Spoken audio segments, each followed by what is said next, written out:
Patriots and infiltrators are standing over here. I think people came down just to see what's going on. Welcome to the emergency live stream, BLR family. And the 16-year-old young lady that was shot inside of the Capitol building today by the police has died. Again, the 16-year-old young lady, the young girl, has been murdered inside of the Capitol building by the police.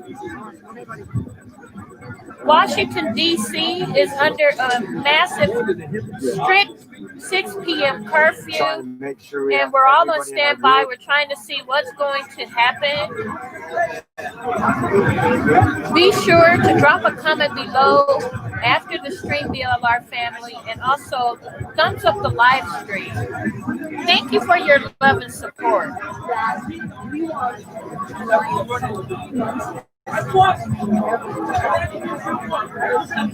Welcome in, Eating with Mrs. P.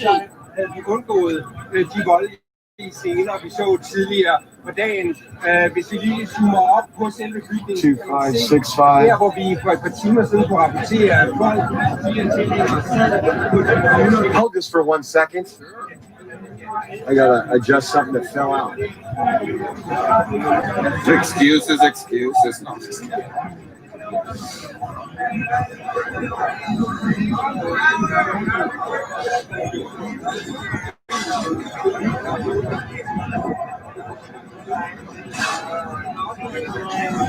Happy New Year's, Eating with Mrs. P. Thank you very much.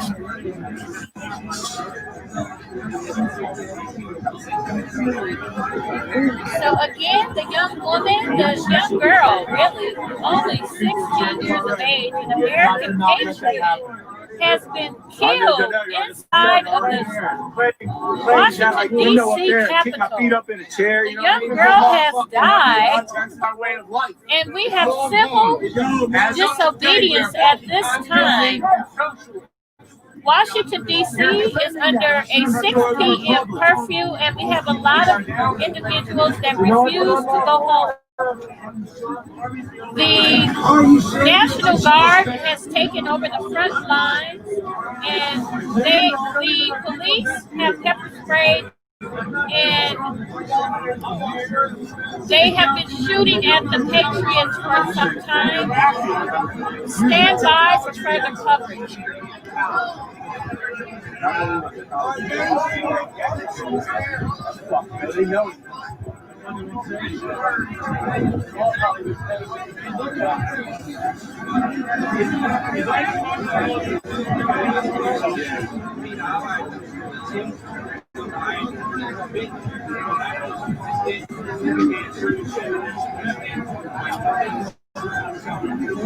Apparently, the police department, along with some of the elected officials in that office, forgot whose house this is. Yeah, go over here, watch this. Welcome back in, Sis Veronica. So true.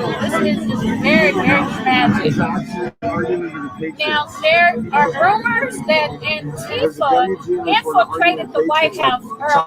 To call them out today, saying violence and all this. But the mainstream media is reporting that the young girl has died.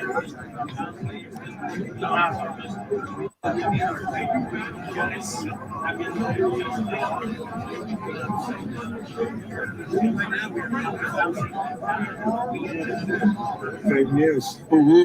And they keep exposing how corrupt and how fake and what big liars they are. This guy's actually instigating the Patriots right here. He's from, I guess, WGN. He's the one that'll report all Shout out to Freedom Flashpoint, guys. He's out there keeping the streets right now. So he's not playing around. Videos we have show otherwise. Go over and subscribe to his channel to stay informed. And thank you for being out there in the trenches. Freedom Flashpoint. No job. No joke. Really hit it.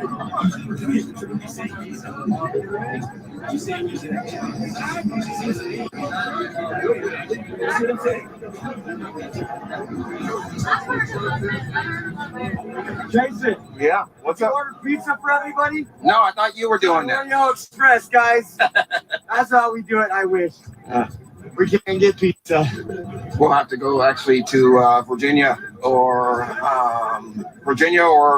Maryland, honestly. Look at that guy with the blue mask on. Such a cuck. Fake news, fake news, fake news.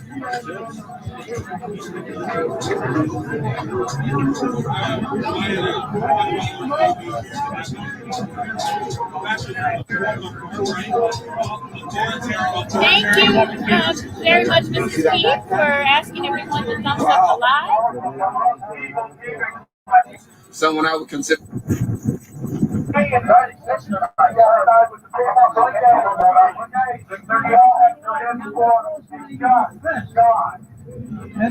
Y'all guys making overtime? You happy to be here? Good time? I know y'all don't have to do this. Y'all should know you don't have to do this. You guys in the place, you made a mistake today on Capitol Hill. You made a big mistake. But you guys can repent from that sin. You guys can repent. We can come back together. Come on, guys. Everybody knows the Lord shot today has been prepared for Pastor away. They are responsible. You guys have a party on your hands, guys. Based on your Minnesota. Wow. Yeah, based on the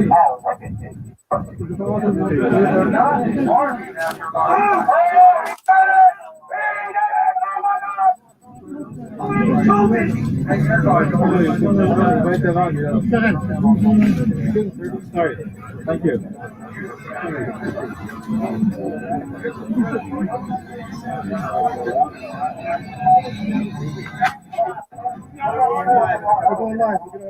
All right, everybody.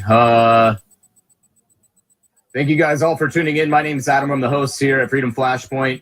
We appreciate you guys watching, supporting, Welcome, subscribing, to the live. following, Yes, liking, they murdered sharing a girl this video inside out of to the as many Capitol, people as a possible. 16-year-old We're child. going to do our best to continue She to bring has you the best So coverage this that we is can. very I'm currently tragic. watching feeds And the in media 12 different reported this 12 to different be feeds true. right now. So if the media Looks is like lying, only 3 of them are there's gonna live be in Washington, repercussions. D.C. So we'll keep the coverage there. But I am watching what's going on right now. Also in Olympia, Washington, at the Colorado State Capitol. Also looks like Salem, Oregon as well. No, So sis. just to keep you guys I'm not updated, in that is, DC. we got protests all around our country right now. Thank you guys all for tuning in. Check out our store, ptpatriots.com. You can get some of our sick merchandise we have there. Scooter Steve shirts are there. That's my favorite right now. Also, to let you guys know, you can watch for free right now on our app. The app is called PT News Network TV. You can download it on the Amazon Fire Stick, Roku, The police Android have device, murdered or the young on your girl iOS inside phone of the or Capitol iPad. building. Now, With that the is app, the you can rumor that subscribe came to our from content. the media. Use my code FFP and you get 50% off the subscription every month. Also, And it's been you get access to trending quite a exclusive bit content. all over social media. We are going to be turning off members only mode on YouTube here in just a second. I'm going to do that with anticipation that the 10,000 people that are watching right now know how to act like adults. If you guys don't act like adults, I'll go ahead and put it back on members only. I will go ahead and read all super chats out loud on the air in just a minute.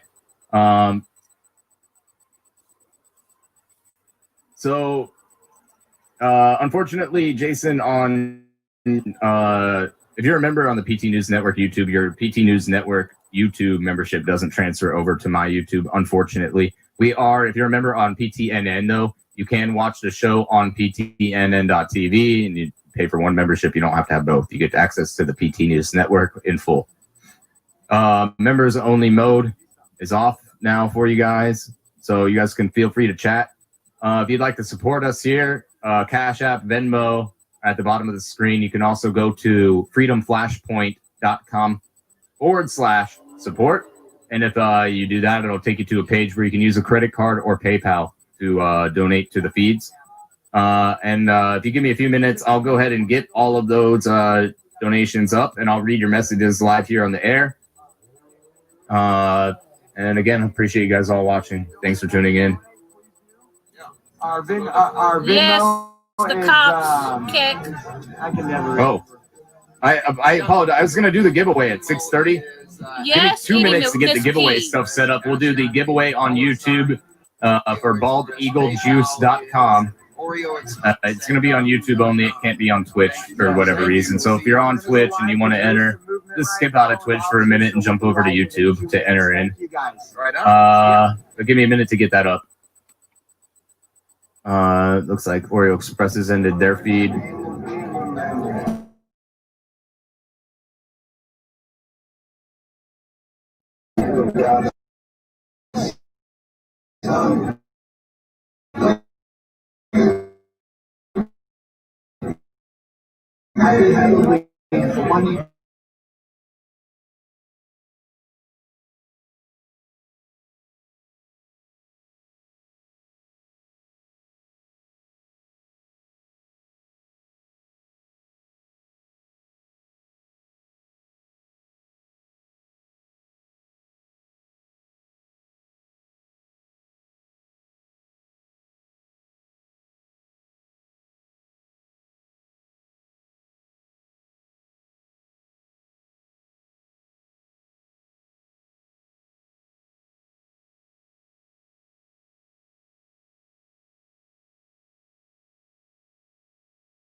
We all got it. 13 days by 28. 13 months by 28 is 364. And 13 is almost every year. We've got to be back to the calendar 13 months. Ancient calendar before the Romans. You think so? Yes, there are 13 months to a year. There, multiply 13 by 28. America's great again. Right. You're behind a broken system. Are you triggered much? You've been showing symptoms. Y'all are so addicted to being hopeless victims. Y'all can crash a plane and blame the road conditions. And your only sickness is your social vision.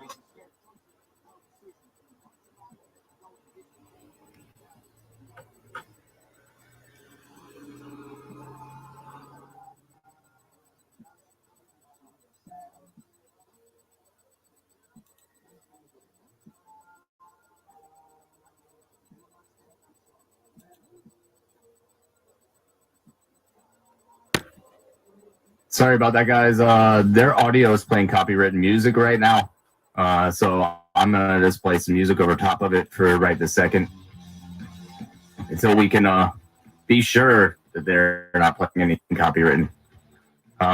Give me a couple minutes. We're getting ready to do the giveaway for baldeaglejuice.com. 100% American made in the USA vape juice. It's good quality stuff. I'm currently vaping Antifa Tears right now. I'm sorry, Antifa Sucks. It's a nerdy flavored candy flavor. It's awesome. Also got another one filled up with cha-cha, which is a horchata flavor. All super awesome, super smooth. Best juice I've tried, honestly. So you can check out them right now. If you go to their site, baldeaglejuice.com, you can use code FREEDOM for 20% off your order. baldeaglejuice.com, code FREEDOM for 20% off. Thank you guys all for watching. If you give me a few minutes, I'll read all the super chats, all the Venmos, all the Cash Apps in just a second. Then we'll do the contest, the giveaway. So try to bring this audio back in for you guys now.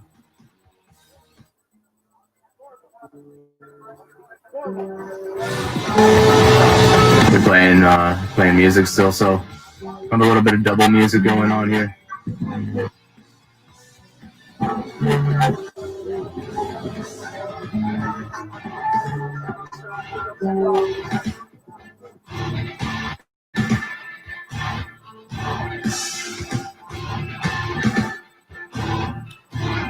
Welcome, Scary Skyline, to the live. Yes, the police have apparently killed a 16-year-old child inside the Capitol building. So this is coming from the mainstream media. It's trending all over social media. And this is very disturbing. Apparently, there are rumors that Antifa infiltrated the state capitol. And all of this erupted. So we'll get more details as they come in, BLR family. Pound up the likes and feel free to indulge in the chat. And also drop a comment below after the stream. Fair election. Open, honest, and fair election. That's all we want. But they don't know if the election is fair. How many elections have happened where they wait 5-6 days to declare a winner? Every time before now, it's always been at night or the next morning. We should be sure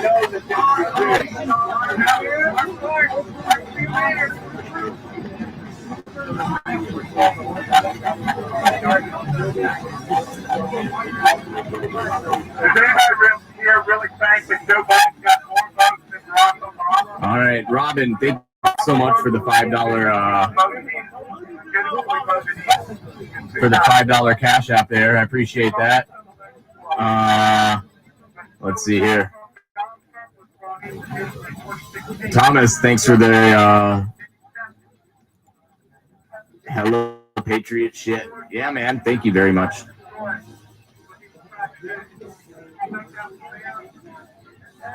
Check Venmo real quick, guys.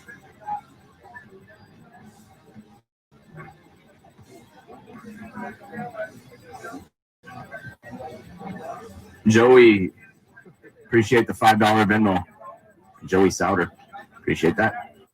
Melissa, thank you. She said, thank you for bringing us the real news. Appreciate everything you do. I appreciate you watching. Thank you very much. Joshua, appreciate that, man. He said freedom with a GIF of the American flag. I don't know, is it GIF or is it GIF? Like GIF peanut butter or is it GIF? I don't know. You guys let me know in the chat. I want to know. What do you guys think it is? Is it GIF or GIF? Let me switch views here.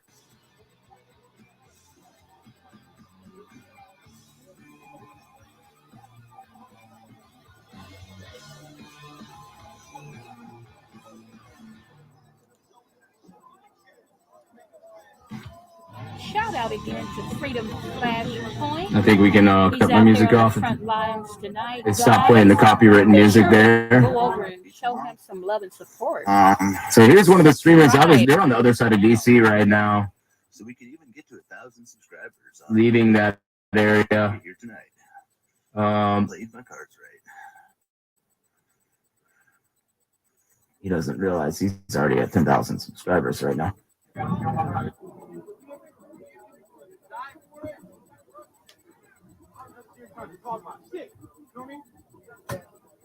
There's not much audio from this feed, guys.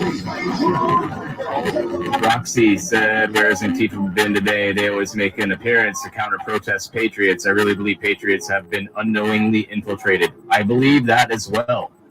100%. We know they've been infiltrated. We saw earlier pictures of one of the men who was breaking into the Capitol building, and he was also one of the same people at the front lines of a BLM march back in March. So, yeah, you're not wrong there, Roxy.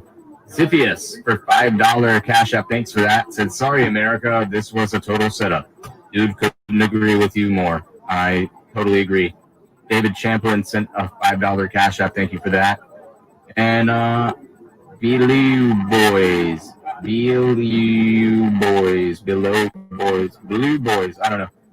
Thanks a lot for the $1 super chat. I appreciate that. Guys, if you're watching, hit the thumbs up button, hit that subscribe button to be notified every time I go live, and I'll bring you the best coverage that I can.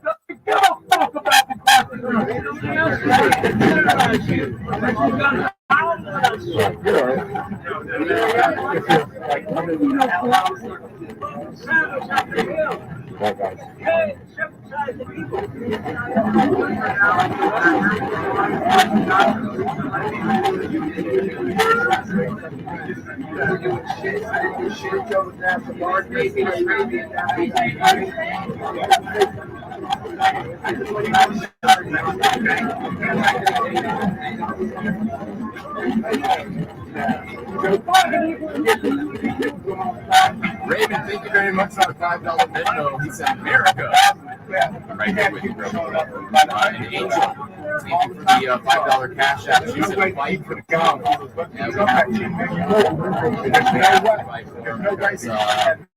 They stole this election. They stole it here in Georgia again today. We all know what happened in Georgia. It was clearly obvious what happened in Georgia. They stole this election from us. They stole the Senate. So I don't know what the next move is for Patriots, guys. In fact, after today, where we saw people labeled as Patriots rushing the building here at the Capitol, I don't know that I can, what I believe in as a Patriot is probably different than what some of these people believe in as a Patriot. So we'll talk about that later this week when we don't have breaking coverage.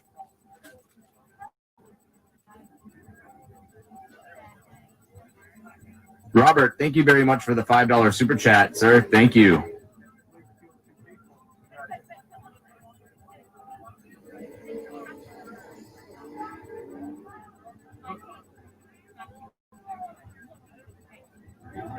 Watch them do what they did for BLM and Antifa. They let them do it all across the country and didn't do anything.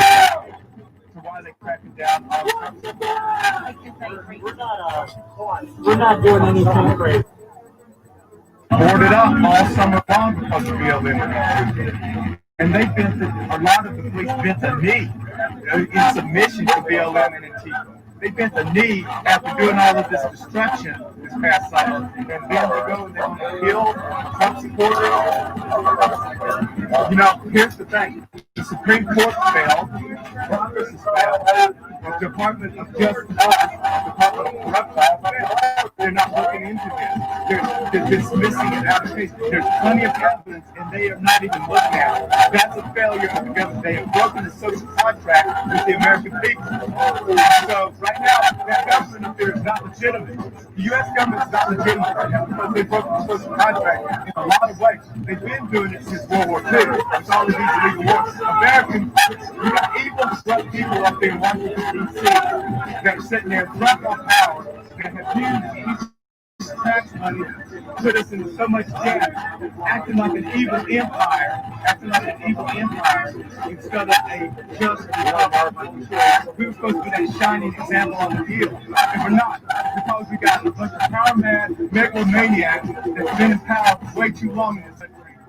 All right, guys, we're about 60 seconds away from me being ready to do this giveaway for baldeaglejuice.com.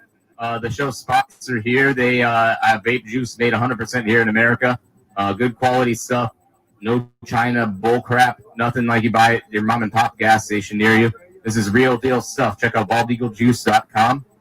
I'll be doing that giveaway here in less than 60 seconds. If you're on Facebook or Twitch, you need to go over to YouTube to participate in the giveaway, because the giveaway system runs on YouTube only.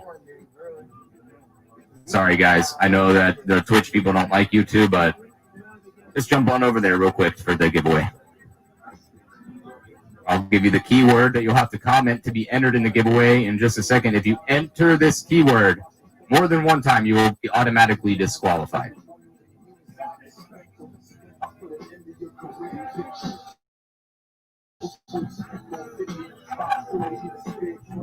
Good job, buddy.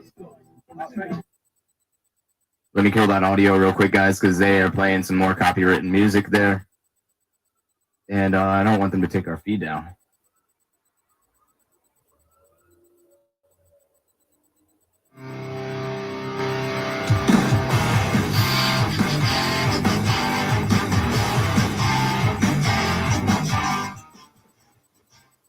back in my thing.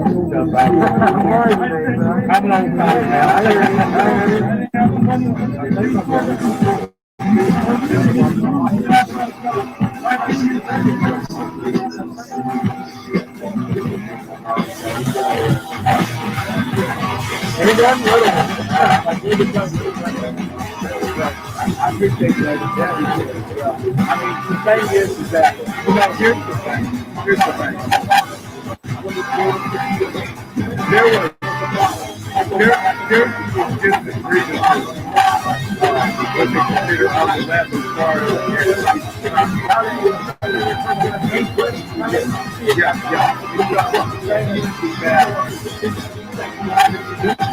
the boldest and SMD powers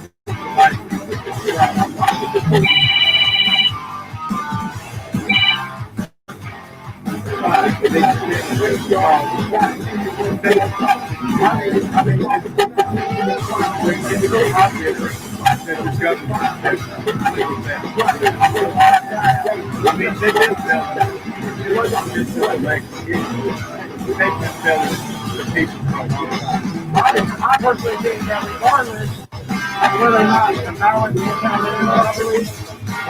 part of media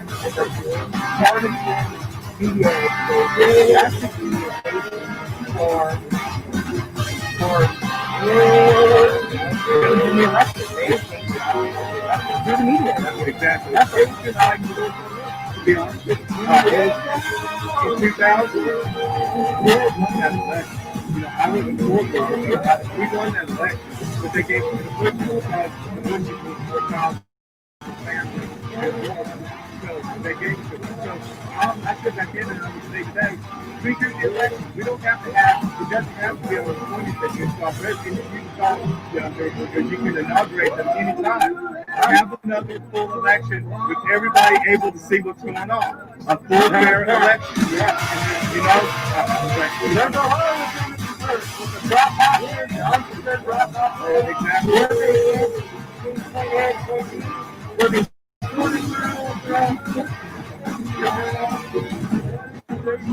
All right, guys. I'm gonna check and see if they're still playing copywritten music. That's what this music in the background you're hearing is I'm playing music that I own the rights to over top of music I didn't own the rights to.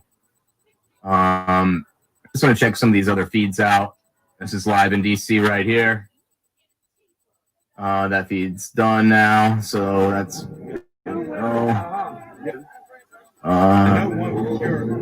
see, that one's not live anymore. This one's live. This one's live.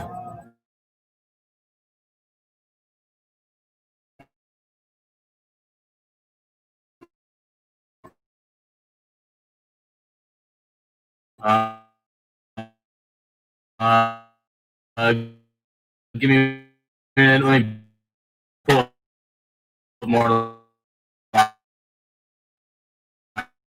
feeds for you guys. Hang on one second.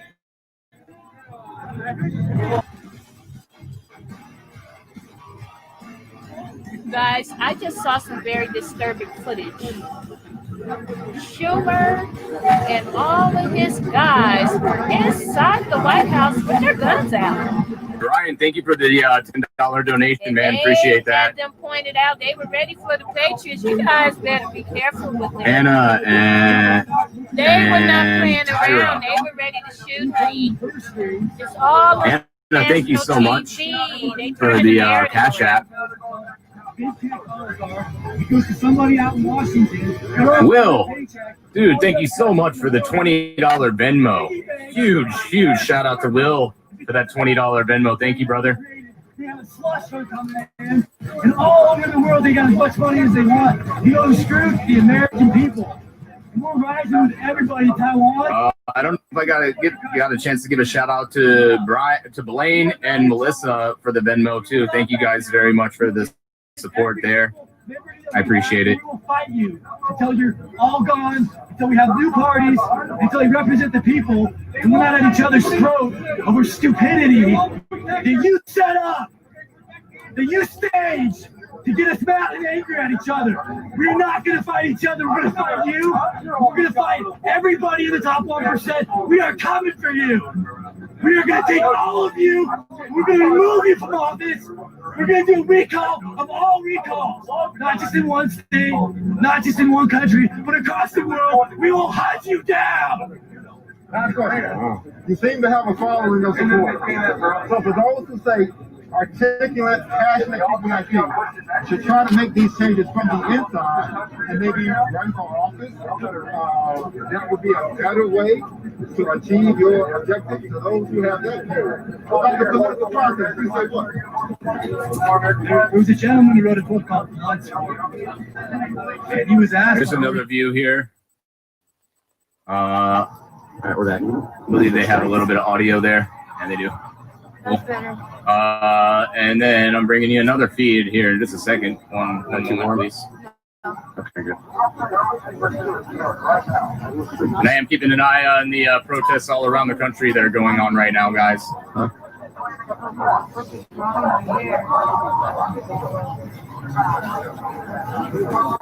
Is it stuck in the jacket? Or in the beanie? People like Trump.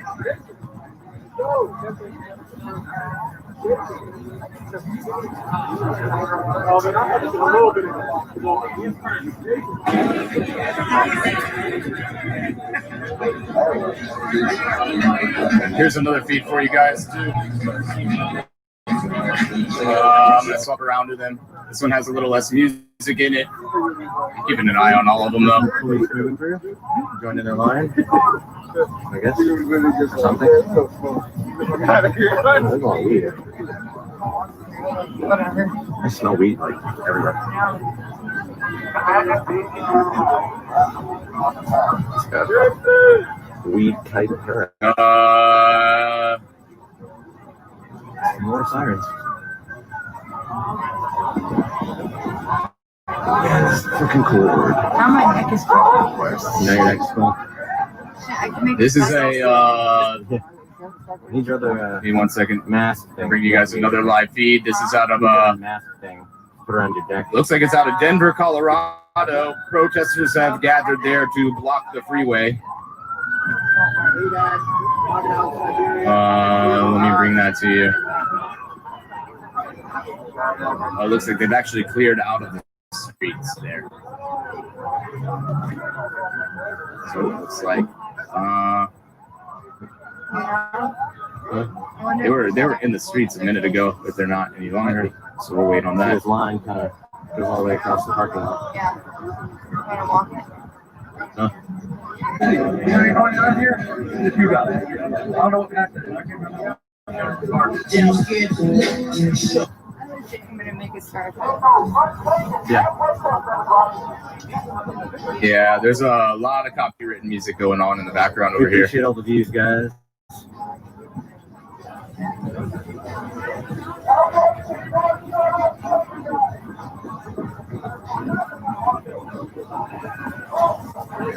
Let me go ahead and read some of you guys' super chats here. So I appreciate anybody who sent a super chat. Thank you guys very much. Let me see. Felicia with a $20 super chat said, I wish they would declassify documents and let arrests and tribunals to begin. The waiting game is old. I'm ready to see action against treason and justice for acts against humanity. Amen, Felicia. Thanks for watching. We appreciate the support. Okay.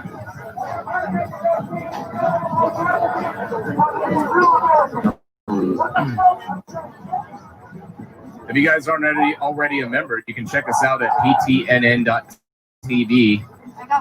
It's our 24-hour streaming service. At least it's not dog shit. You can watch all of our feeds 24 hours a day. We've got great shows on there. Wake Up America, which will be on here very shortly tonight, I hope.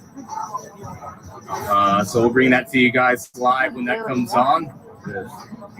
If you use my code FFP for Freedom Flashpoint, you get 50% off your subscription there at ptnn.tv. And you also keep me employed with PT News Network. They know that my viewers want to watch. So if you use that code, you help me out. Thank you very much.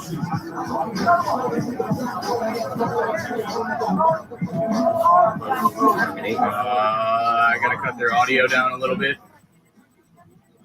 Like a dance off.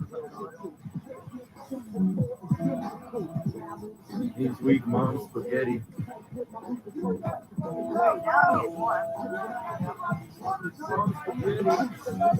Let me flip around to these other feeds real quick. As we expected earlier, though, guys, we didn't expect Patriots to just go home and leave the streets, right? We didn't expect that. I didn't. I know the Air Force night on there doesn't give a shit. If you guys want to support the channel, the best way to do it is through Super Chat. You can also visit freedomflashpoint.com/support or use Cash App or Venmo and send to Freedom Flashpoint. If you're using Cash App, you got to do the little $sign, Freedom Flashpoint. If you're on Venmo, it's the @ symbol, @Freedom Flashpoint. But I appreciate all your support and being able to help keep this channel going. Thank you guys very much. I've got probably no less than 200 messages asking if my wife has had the baby yet. So let me just go ahead and tell you guys. I'll give you a little bit of an update. She was at the doctor yesterday. Everything's good. She's healthy. The baby's healthy. She is beyond uncomfortable. She is so uncomfortable. She does not know how to live right now. But the baby's good. And the doctor said that if she doesn't go into labor by next week, they'll induce her. So that's good news. I was hoping, honestly, with everything going on in DC, that she would go into labor today. Like, what are the chances? What are the odds? She didn't, though. So still time left in the day here on the East Coast. We got 5 hours left till midnight. We're an hour past the DC curfew that they put into place. So we'll go back to that coverage there now. Thank you guys all for tuning in. I appreciate all your support. My wife appreciates your support. PT News Network appreciates your support. Thank you, guys.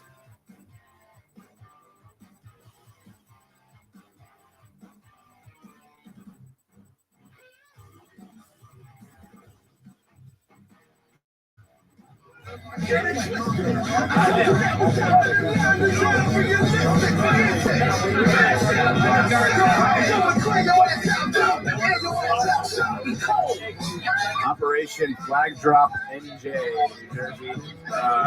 Operation Flag Drop NJ. Thank you for the $5 super chat. If they install corrupt Biden, Trump needs to declassify intelligence and ruin political future of anyone that votes against his effort to save America. I think what he needs to do is declassify all the shit that he's got, because we know what he has. He's got a lot of information on them. So we'll see. We'll see what happens there. The reason the music's going in the background is they are playing copywritten music in the background of the video in DC right now. The live feed, they do this sometimes in efforts to try to get the feeds taken down. It's not like it's patriotic. I don't think it's patriotic music playing in the background. I don't know. Shit, I forgot to do the giveaway. All right. Sorry, I'm sidetracked. Anybody, if you're watching on YouTube and you'd like to win some free vape juice from baldeaglejuice.com, go in the chat right now. You've got 5 minutes to enter it. Go in the chat and all one word, type bald eagle. All one word. Don't do 2 words. If it accidentally does 2 words, you can go again and put it in as one word. But don't enter it in as all one word twice. If you just do bald eagle one time, it'll get you entered in. If you do it twice, it'll disqualify you. Moderators, you guys are also eligible for this giveaway. Everybody's eligible if you're on YouTube. I'll let it run for 5 minutes at 7:15. I'll run it, and we'll do the giveaway to our lucky viewer.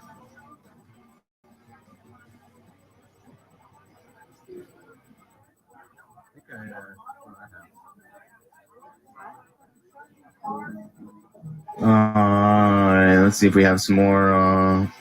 Oh, sorry about that, guys. That is not what I wanted to have in there. I was trying to change our music here.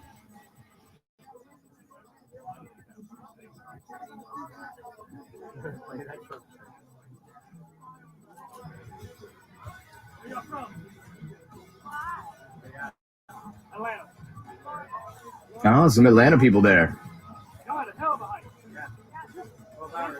That's all? Yeah. Oh, it's all right there. If you go fast, it's 12 hours. A 2-hour flight. Okay, that's nice. That's easy. Jennifer, thank you so much for the Cash App. I appreciate it. She said for great real news. Thank you. That's what we strive to deliver here at PT News Network. Welcome Abraham Lincoln to the live. Abraham, it was actually a little girl, a 16-year-old young girl. Book the ticket. It's really sad. Oh my God. The police shot her. Remember, guys, if you want to enter in the giveaway for the That's vape part of the juice, mainstream come media. from baldeaglejuice.com. Just go into the YouTube chat, all one word, type in Bald Eagle. Bald Eagle. Get you entered in to win. We're going to do the drawing here in about 3.5 minutes. Also, if you guys want to check out the juice that they have on their site, it's all sick juice. It's all really good quality shit. You can use code FREEDOM for Freedom Flashpoint. It'll get you 20% off your order, and it'll get shipped out right away.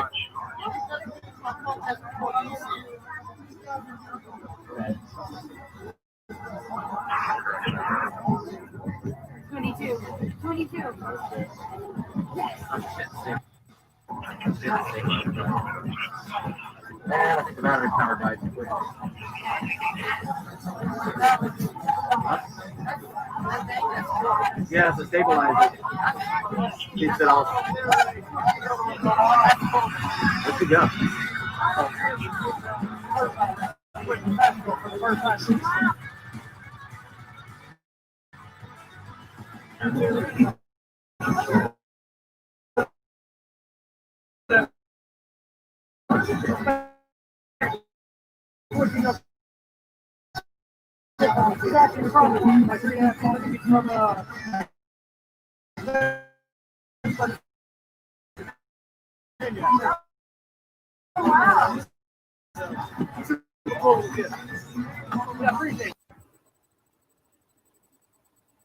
Standing right now after they shot that girl.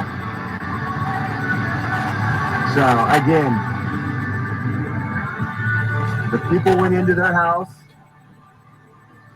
They're tired of not having a voice. They're tired of their vote not counting, and they went to stand today. Didn't think I'd ever see it in my lifetime. Remember Bald Eagle, if you guys want to enter in the drawing, you got to type it in all one word. So go back on YouTube and type it in this one word, Bald Eagle. Say something at this point. All one word. I'm not very vocal about this, but I study history, political science, and you think about the origins of our country and how we got it. Yeah. And it wasn't always. No, it wasn't voting. Yeah, it wasn't voting. We didn't get our One freedom. more time, guys, to get in the chat and type that Bald Eagle in for the giveaway from baldeaglejuice.com. I'll be doing that in about 1 We have minute. no way to redress our government. If you're Our on government doesn't YouTube, listen. I'm sorry, if you're on YouTube, you're good. If you're on Twitch or Facebook, you got to go to YouTube to do it. James, I see you on Facebook. I see all the people on Facebook. Go to the YouTube channel. It's go to YouTube and type in Freedom Flashpoint.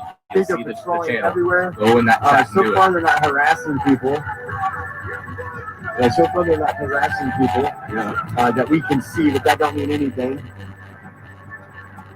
There's officers lined up right here. There's a couple officers here.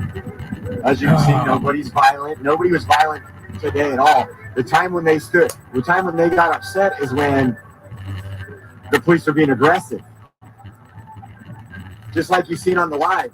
Didn't call an unlawful assembly. Didn't tell us where to go. Didn't say which street we needed to go to. Just charged into folks. And I get it. They got a job to do. But I also get it. They have an oath to uphold.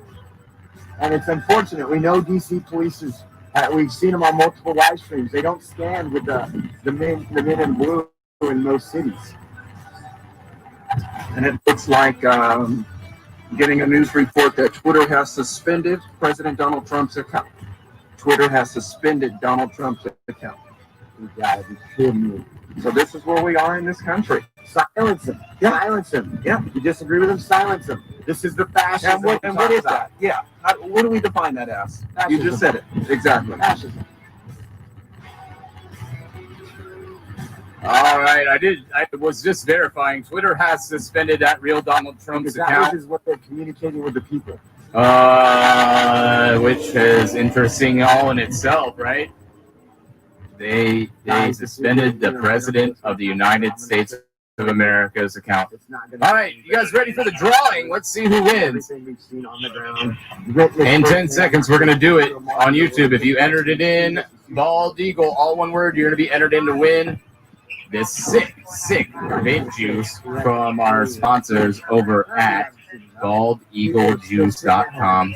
What you're going to be eligible to win, I'll show you guys real quick, is one of their gift sets. It's a gift box, and it comes with a lot of really cool stuff. It's got 4 bottles of juice in it, and they've got a Riot gift set.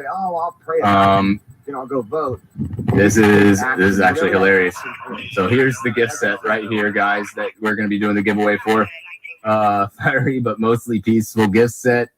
It's got a lot of really good juices in it. You can actually select which juice, which strength, all that good stuff. And I believe that they'll even do your choice if you want to do the Riot one or if you want to do the Patriot one. Either one is fine with them. But there's the Patriot one as well. So you're gonna get one of those gift boxes for free. Is that shooting inside the White House? You're gonna get one of those for free. So what we're gonna do is, if you are the winner, you're gonna send me an email to adam@freedomflashpoint.com, and then I will send you over the code, the promotion code that you'll use to get the full discount on the order. On the video, and this is just again from what I saw. Yeah, from what I saw. All right, let's see here. I didn't hear or see police make any attempt to say, "Put your hands up." So what I'm hearing, there's a couple Freeze. videos, and I didn't show you them all, but I also was talking to somebody else.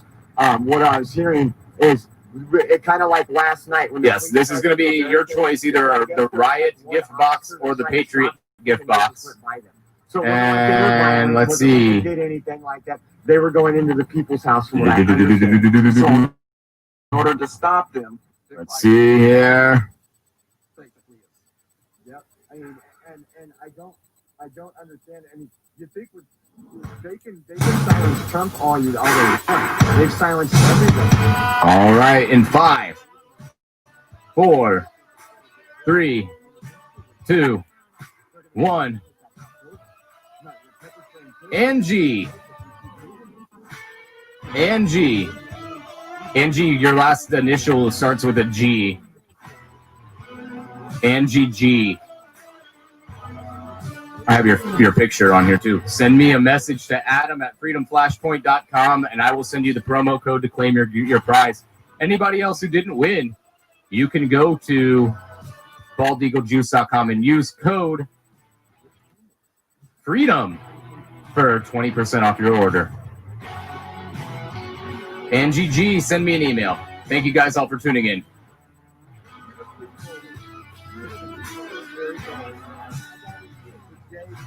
Because we were standing in one spot. Yeah. Once I started while we walking, change I was feeds, BLR family. Shot heard around the world today, guys. Let's see how we respond. If you guys are watching on YouTube, Facebook, Twitch, hey, do me a favor, just hit the thumbs up button, hit that subscribe button. You know what? And that's if you're on YouTube, hit subscribe, please. I'd like to, if we can hit 50,000 subscribers today. In the eyes of some of them, see the see where we're at. conviction. Yes. just like that guy was saying, they're lost. They can't. Nobody moved for a while. But now everybody's filing down the street here, as are we. So that's it. We just got word that they're going to continue counting the electoral votes behind us in the Capitol building. So, but we can't really do much out of here. Maybe tomorrow morning we'll be back. But as you can see, everybody's being pushed out. There's not really many people left. A lot of press are here from I don't know what outlets. They're not wearing flags. Probably just independent press, probably, or bloggers. But as you can see, the police have pushed everybody further out. And it looks like maybe that guy's getting arrested or something like that. Tell if you want to take a look. That guy's having some kind of a conversation with the cop.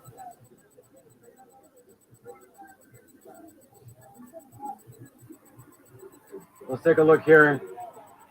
Yeah, he's being taken. Looks like he's being taken by the police. Looks like he's being taken. All right.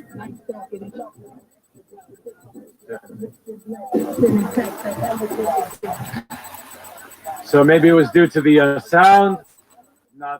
quite sure. We couldn't hear what he had to say.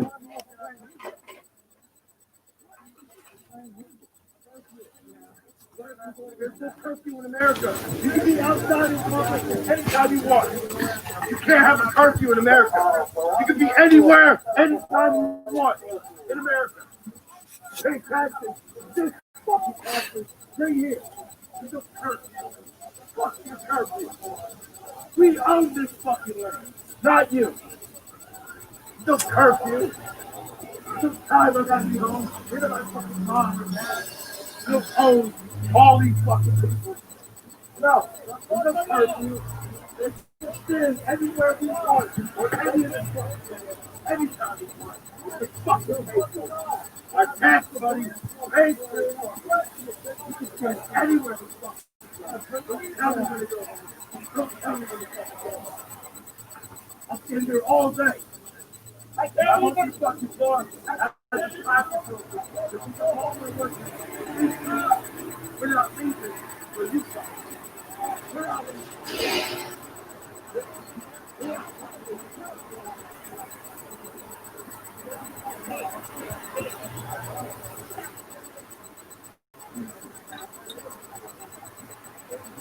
So to reiterate, if you're just joining us, we were, if you can see that second line of National Guard troops back there, that was sort of where the line ended, and we were kind of in between them and the gates.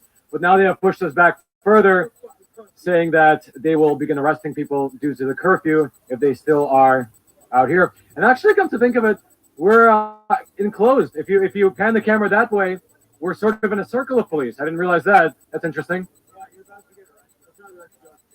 Potentially, yeah. I like the dialectical approach that guy took. He took both sides there. But yeah, it looks like we're in the middle of just kind of a line of police. Maybe the line is like escorting people out. But yeah, over the course of several hours, kind of step by step, incremental, we got pushed away from the Capitol. There you have it. So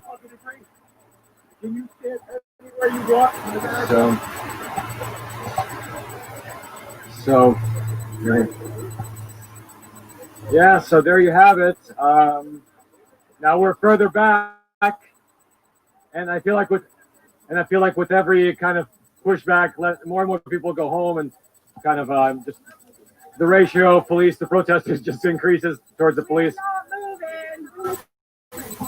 How long have you been out here today? We're not moving. We're staying here. We're gonna stand our ground. We're not fucking moving. Fuck this. It's unconstitutional, and we have a right to be here. We're not moving. Are you cold? I'm fucking freezing. Me too. I don't give a shit. Freedom's worth more than that. Worth my life, my friend. Not fucking cold. All right. Well, there you have it. There you have it.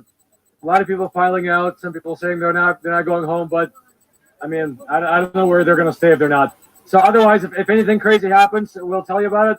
Otherwise, until next time. Okay, looks like a wrap, guys. Stand by. Let's see what else had went down.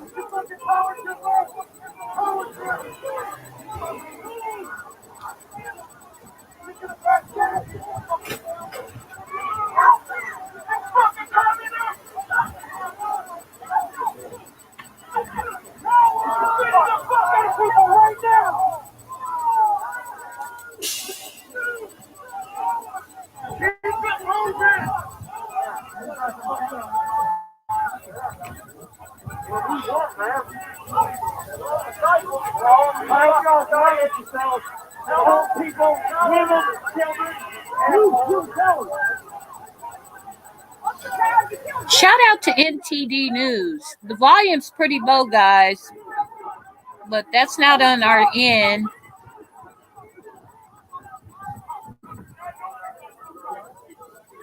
Be sure to go over and subscribe to NTD News. They're deep in the streets, guys.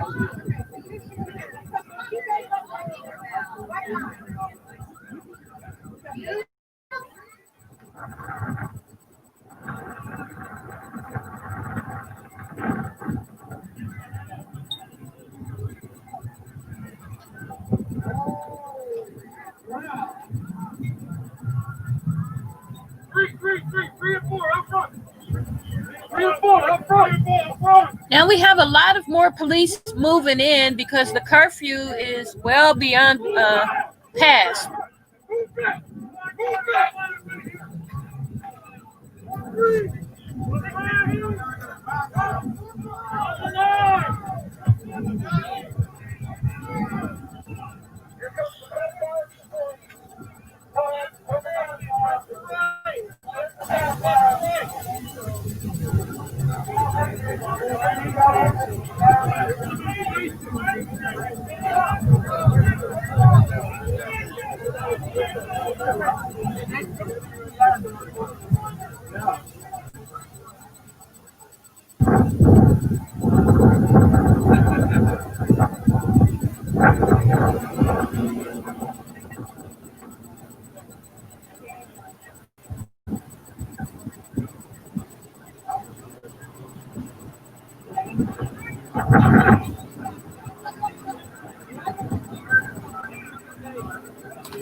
Three and four up front.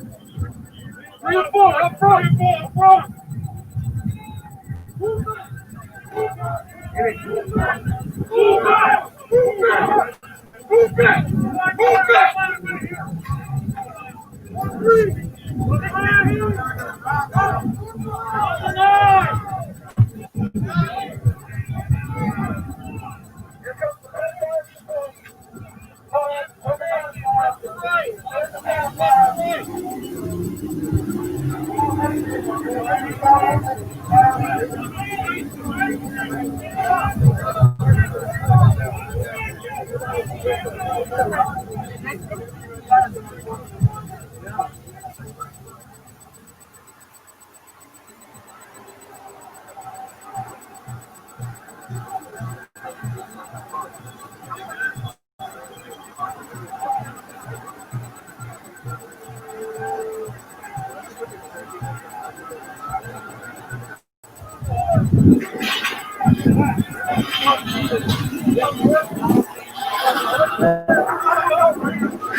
Let's bring this up.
Okay.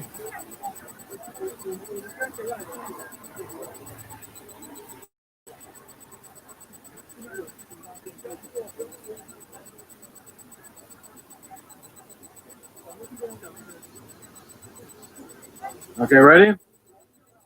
All right, so this is the conclusion. The police and the National Guard were pushing us further and further away from the Capitol. Eventually, they got into a situation where they kind of encircled us.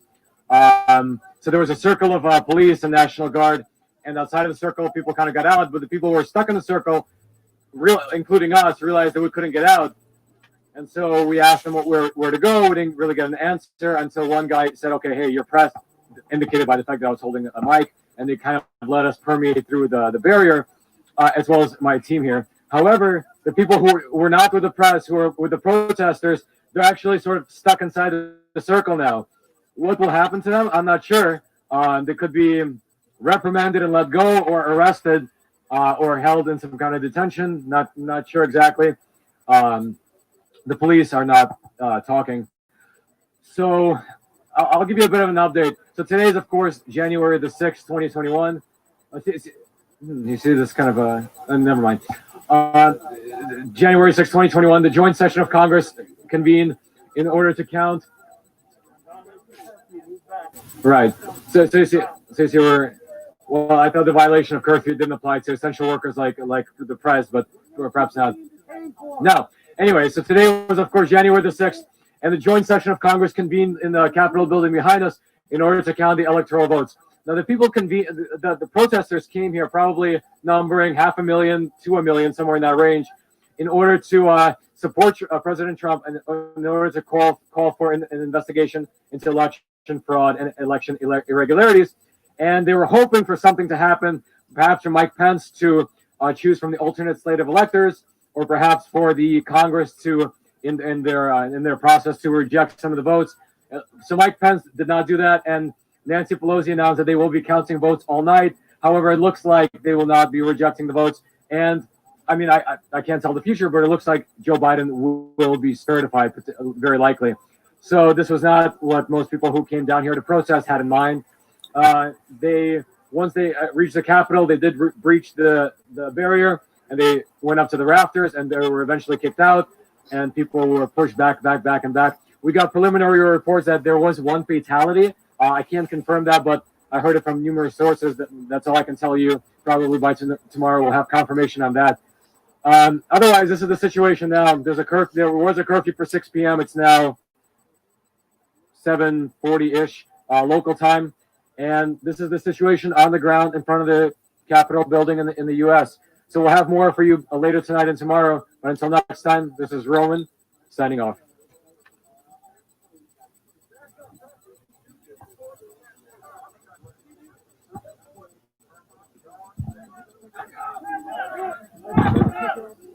All right, we're actually getting pushed back further.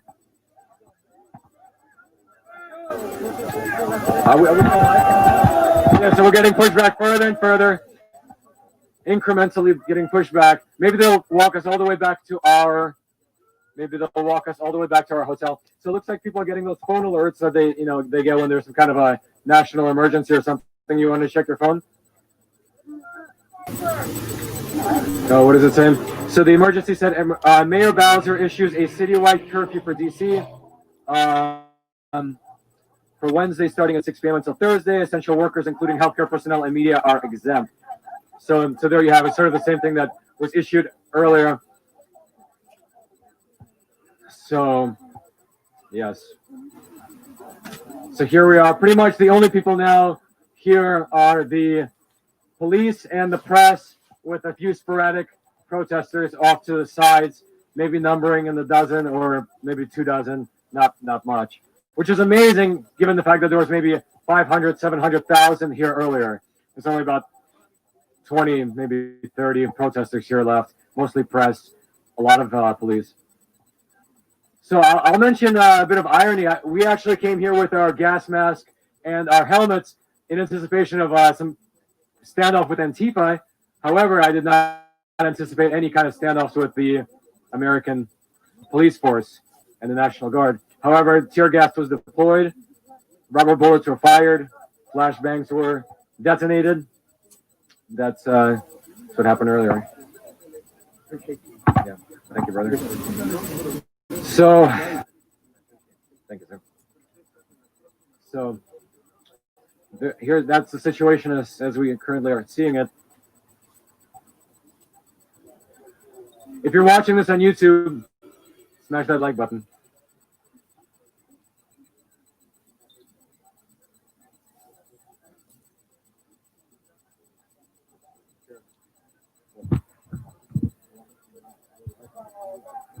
Also, I'll mention it's pretty cold. It's probably below freezing. I think like 31 degrees, but the wind makes it like 20 degrees. So we've been cold all day.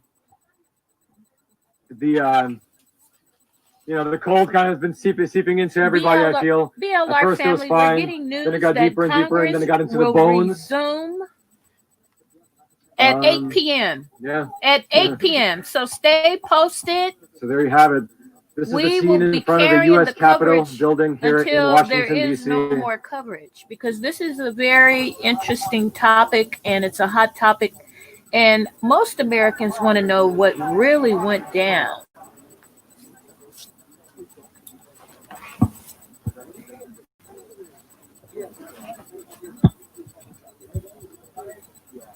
Pound up the likes, BLR family. If you haven't subscribed to Black Label Reviews, go ahead and do so at this time. Be sure to set the post notification bell. When we do upload, you will receive an immediate notification. Thank you for your love and support, BLR family. One love.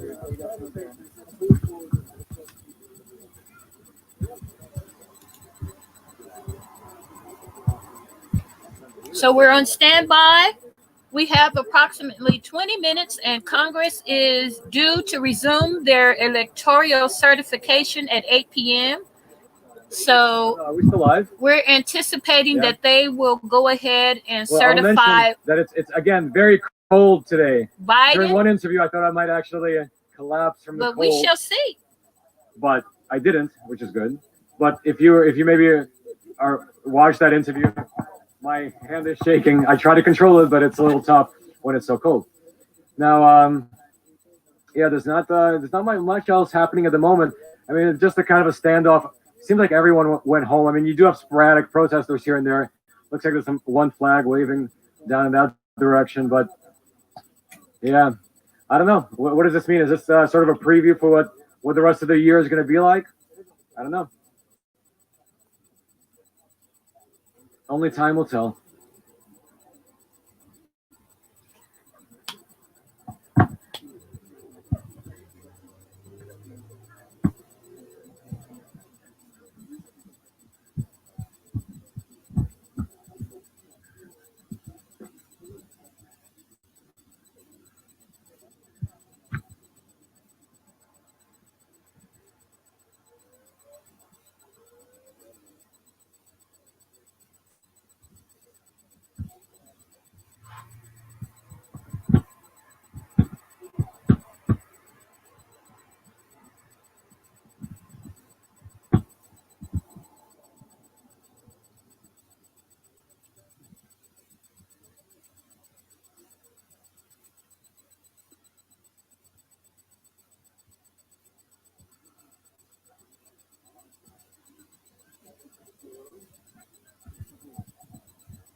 Oh, okay. Well, I will mention one thing, because I mentioned it during one interview. We had our team here that was streaming live to the Hong Kong edition of the Epic Times, and I tried to explain a little bit to them about what was happening here to the Hong Kong people, and in so doing, it kind of made me realize something, because we were in Hong Kong last year, right? Some of the team members here and I were in Hong Kong, and there's quite a bit of similarities between what we saw in Hong Kong and what we're seeing here today. In Hong Kong, the people are protesting against what? Against communism, and they're holding up American flags that say Trump, and signs that say down with the CCP, down with the Chinese Communist Party, and that's a lot of what you see here. Actually, it's pretty much the exact same stuff you see here. People waving the American flag, people holding up signs that say Trump, and people holding up signs that say down with the CCP, down with communism. So when I was explaining that to the Hong Kong edition, it kind of made me wonder whether it's kind of the same ethos, the same movement on both sides of the world. Just a thought.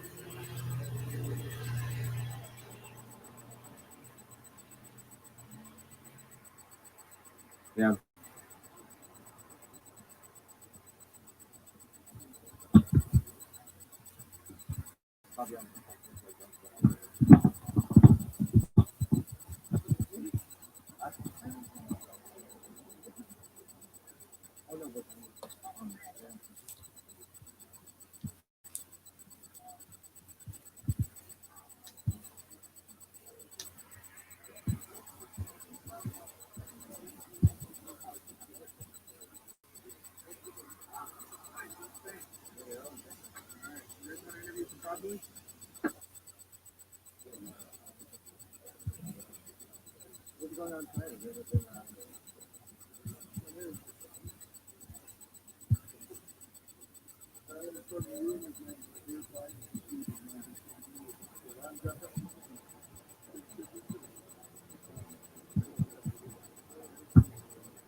I mean, hold on, whoa. Now that sounds racist. You think he sounds white, so do I sound black, Asian, yellow, blue? I mean, listen to how racist you are. I mean, tell me the truth. Bullshit. He's a son, he sounds white. Cool, did it sound like racist to you? Did you hear me talk? Ah, you're a liberal, you're a mean. Okay, go ahead.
Yeah. Oh yeah.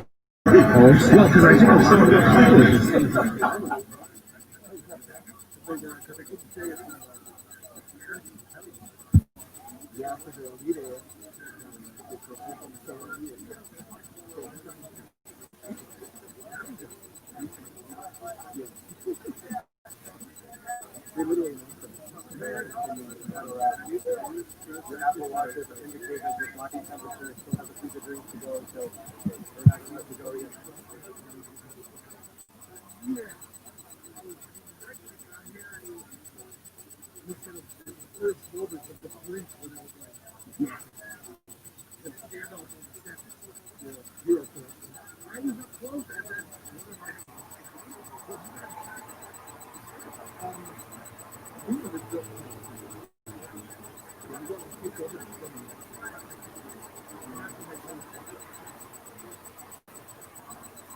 because I think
They at least want to do these things.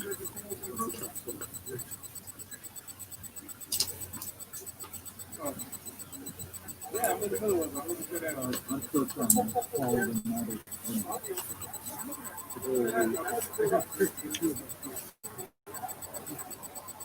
Okay, yeah, what you just, you know, just you.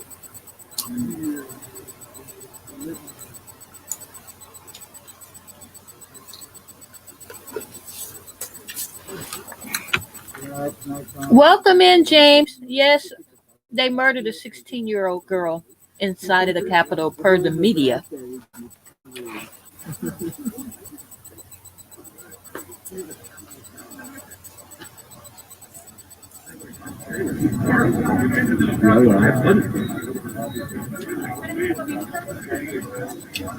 Yeah, I think people are interested in seeing who's protected even. We guys know, you know, can be so sensitive.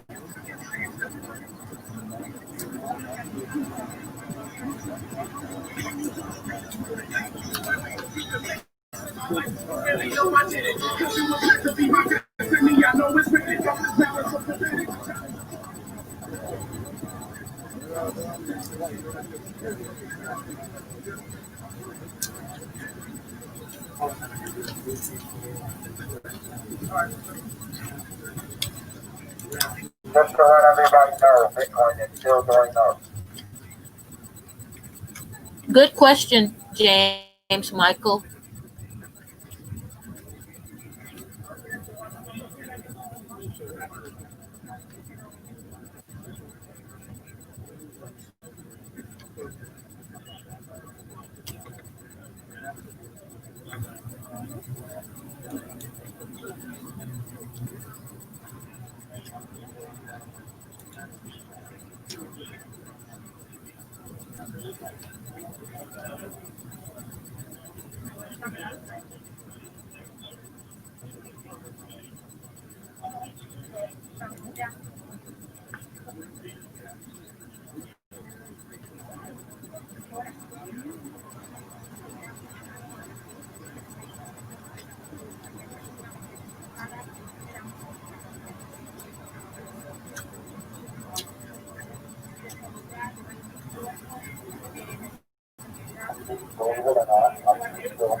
George Soros taking $1,000 to help them.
Our enemies back there, and they are. But they're preventing us from getting to our enemies. So how does that make sense? That's no sense. That's it. If I put that into the bank, because of the virus, I don't. That's right.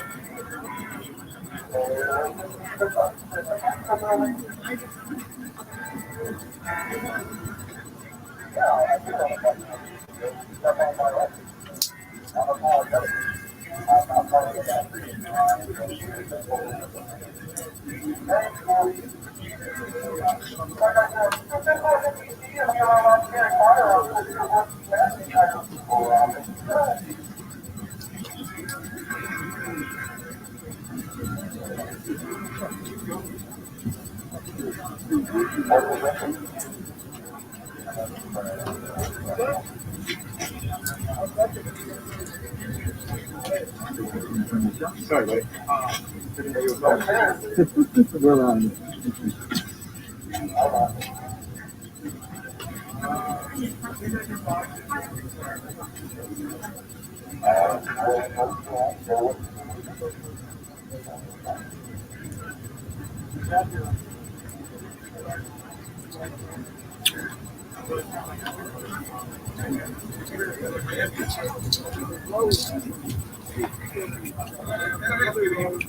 BLR family, an explosive device has been found at the White House by the White House.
Welcome 2020 Joker to the live.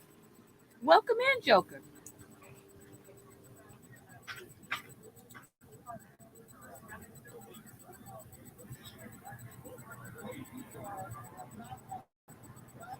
And the people at the bottom where the people donate. They're going to like building. So that's what they're going to do. If I got some money,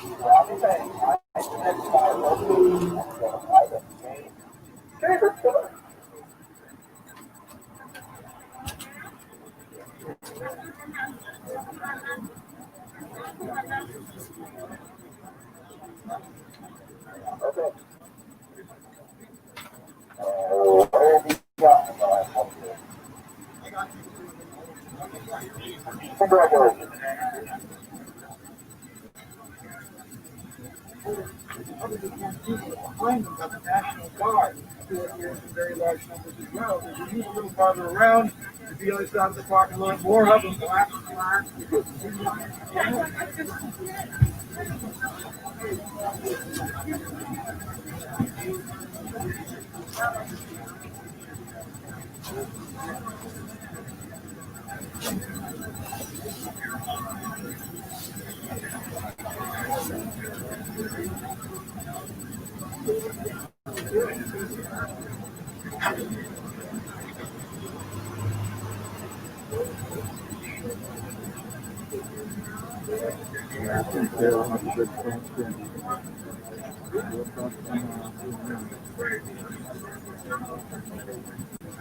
I think even with the these guys too. Every demonstration wants to go on the show. But that's it. Good question, really. I think when the hotel reservation stuff, though, they probably can't afford to see talking tickets. Yeah, people got plane tickets. Yeah. Where did you go? Have you looked into how cheap flight tickets are there? No. $50. Right? Yeah, $50 round trip. It's crazy. Yeah.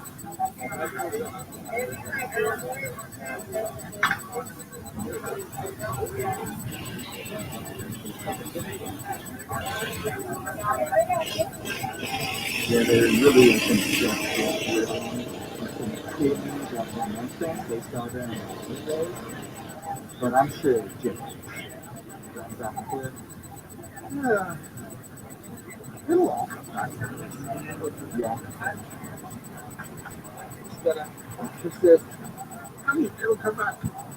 People. Welcome, Yinseka Tube, to the live. Welcome in, Yinseka Tube.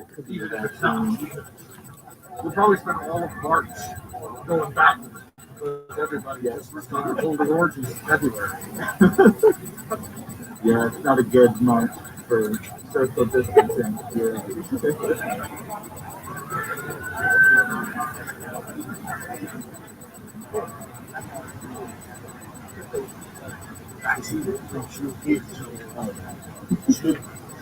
Yeah.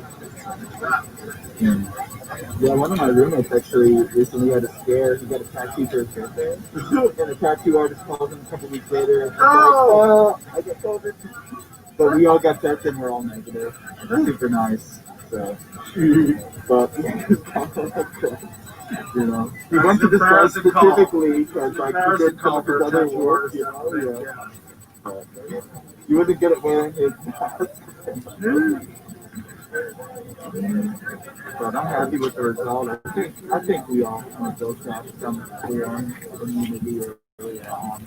Oh, Carol and I both think she had it February. Like she was super sick. Yeah, probably in the to the point where like people were saying go home.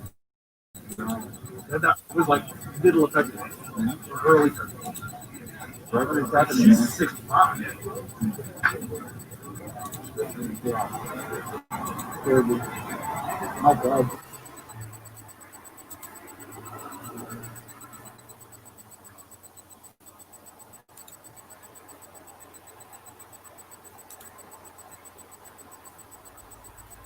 Senate will not be intimidated.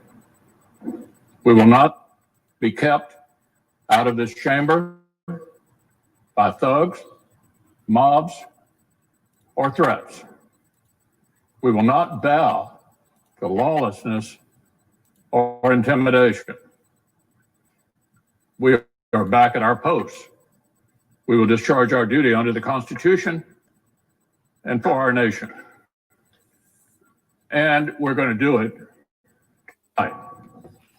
This afternoon, Congress count began the of the process of electoral honoring the will votes of the has American resumed. people and counting the Electoral College votes.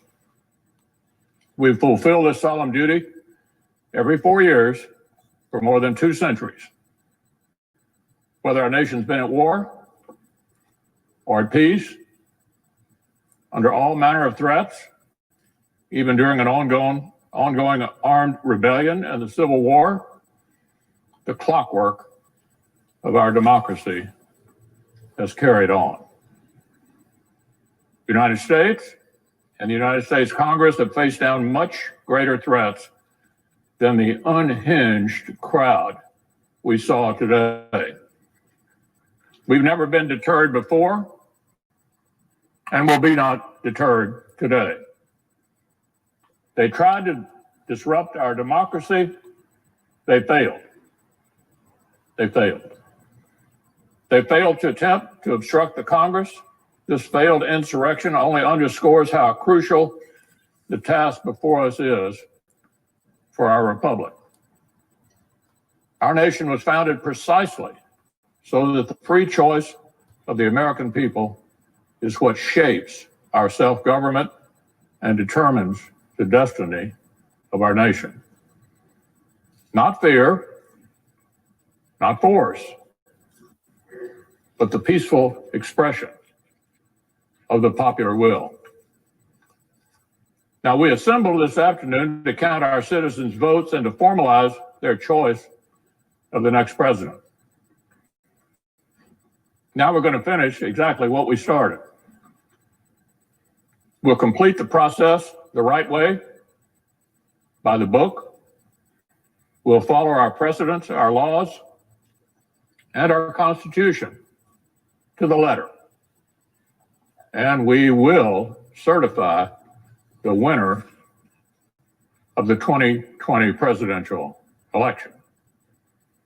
Criminal behavior will never dominate the United States Congress. This institution is resilient. Our democratic republic is strong. The American people deserve nothing less.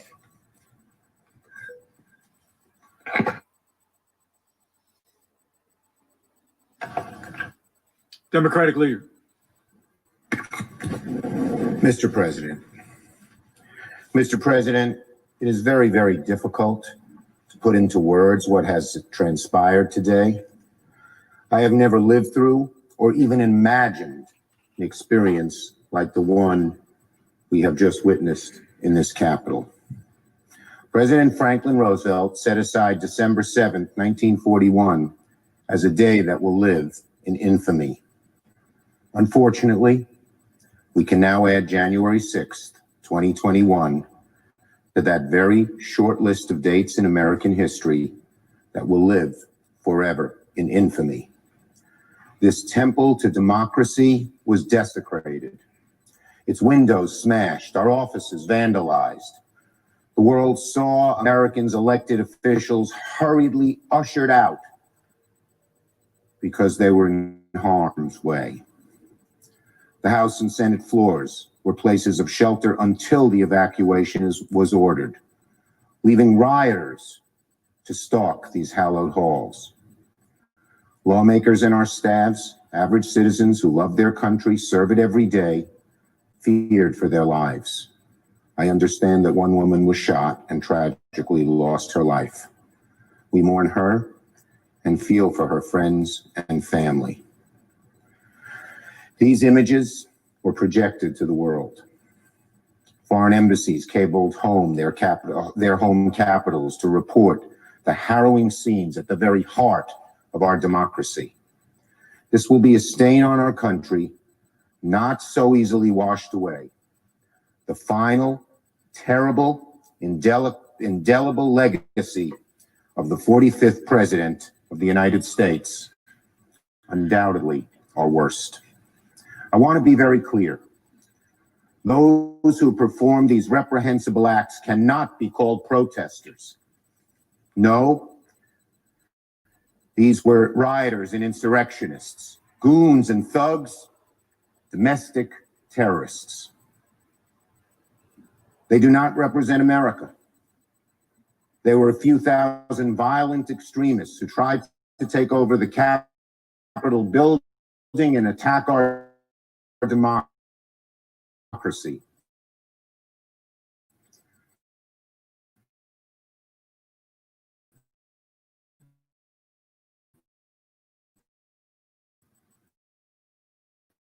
They must and should, hopefully by this administration.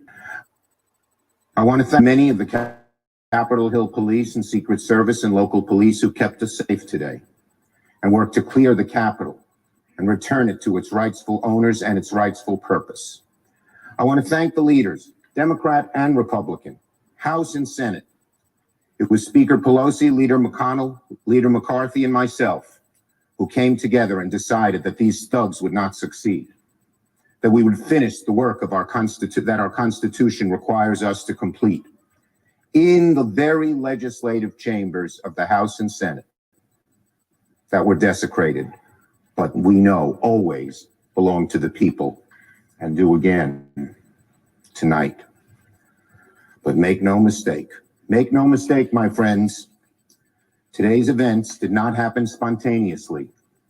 The president who promoted conspiracy theories that motivated these thugs, the president who exhorted them to come to our nation's capital, egged them on. He hardly ever discourages violence and more often encourages it. This president bears a great deal of the blame. This mob was in good part President Trump's doing, incited by his words, his lies. This violence, in good part, his responsibility, his everlasting shame. Today's events certainly would not have happened without him. Now, January 6th will go down as one of the darkest days in recent American history.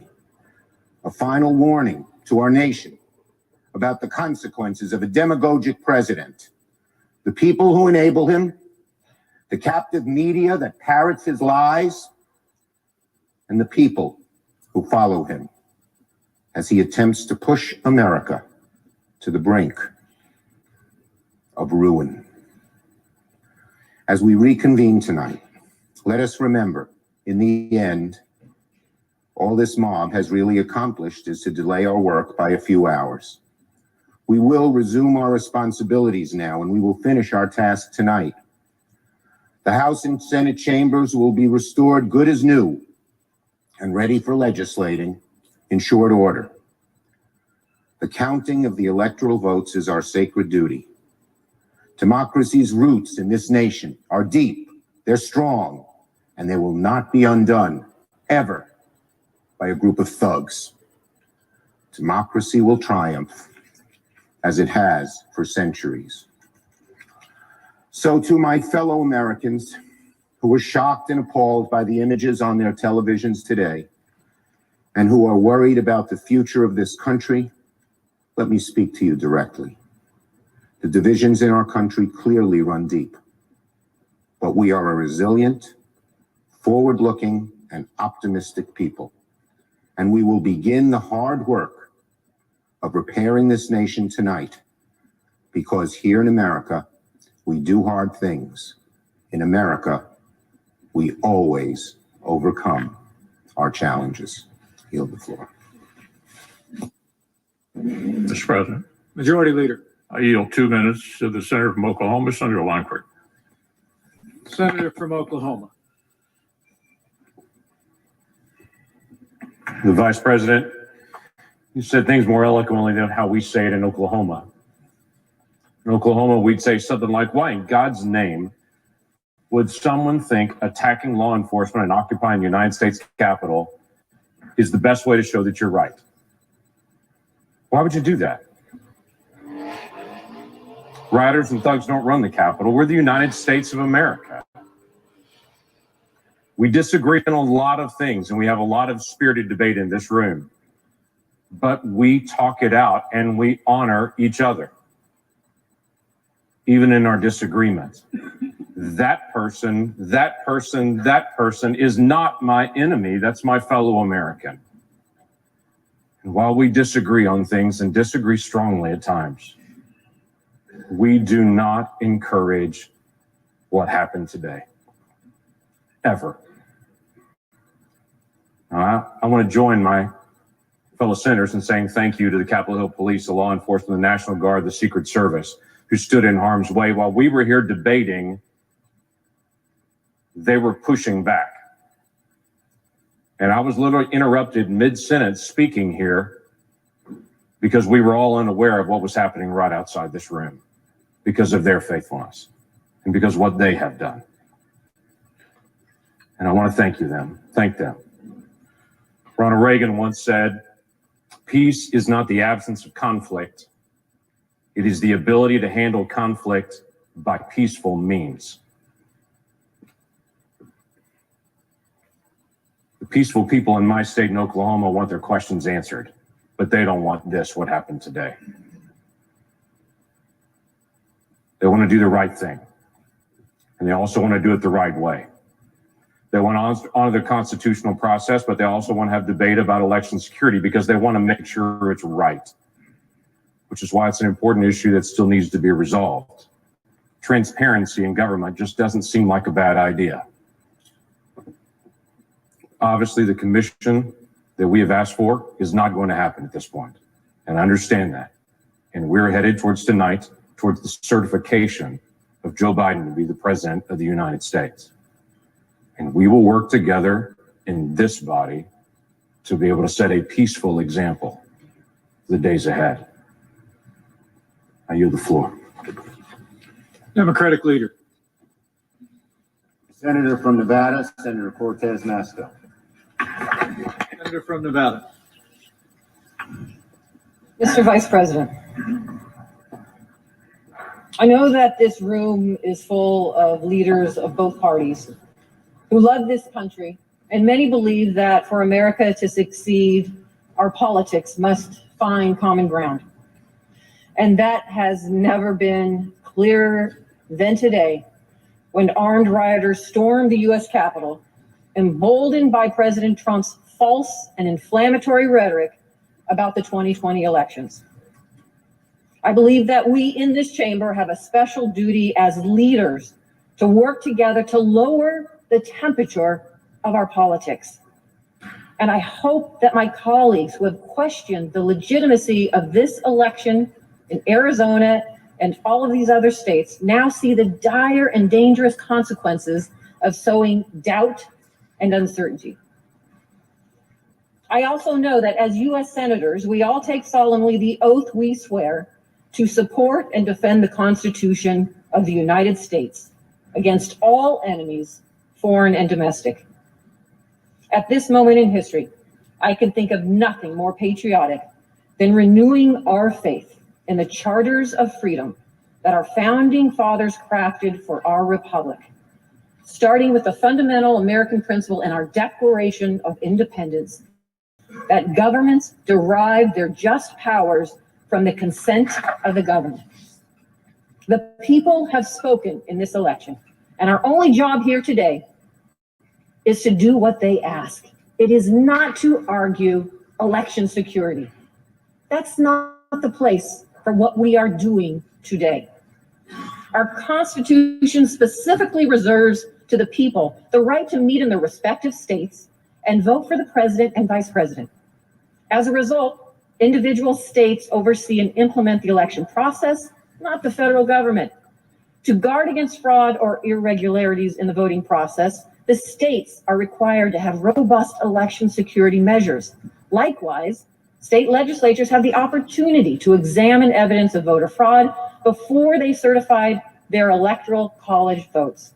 And our courts, from district courts to the United States Supreme Court, adjudicate legal challenges and election disputes. All of those things happened after the 2020 election. State houses and courts across the country took allegations of voter fraud seriously and followed the constitutional process to hear challenges to this year's elections. No state found evidence of any widespread voter fraud, and neither did any court ask to review the state's findings. In Arizona, Republican Governor Doug Ducey, Democratic Secretary of State Katie Hobbs, Republican Attorney General Mark Brnovich, and State Supreme Court Chief Justice Robert Brutinel all certified the results of the election on November 30th. And we have heard Arizonans have been voting by mail for almost 30 years. And Governor Ducey has expressed confidence in the state's process numerous times. In November, he said, "We do elections well here in Arizona. The system is strong, and that's why I have bragged on it so much." He further stated, "We have some of the strongest election laws in the country, laws that prioritize accountability and clearly lay out our procedures for conducting, canvassing, and even contesting the results." And they are right.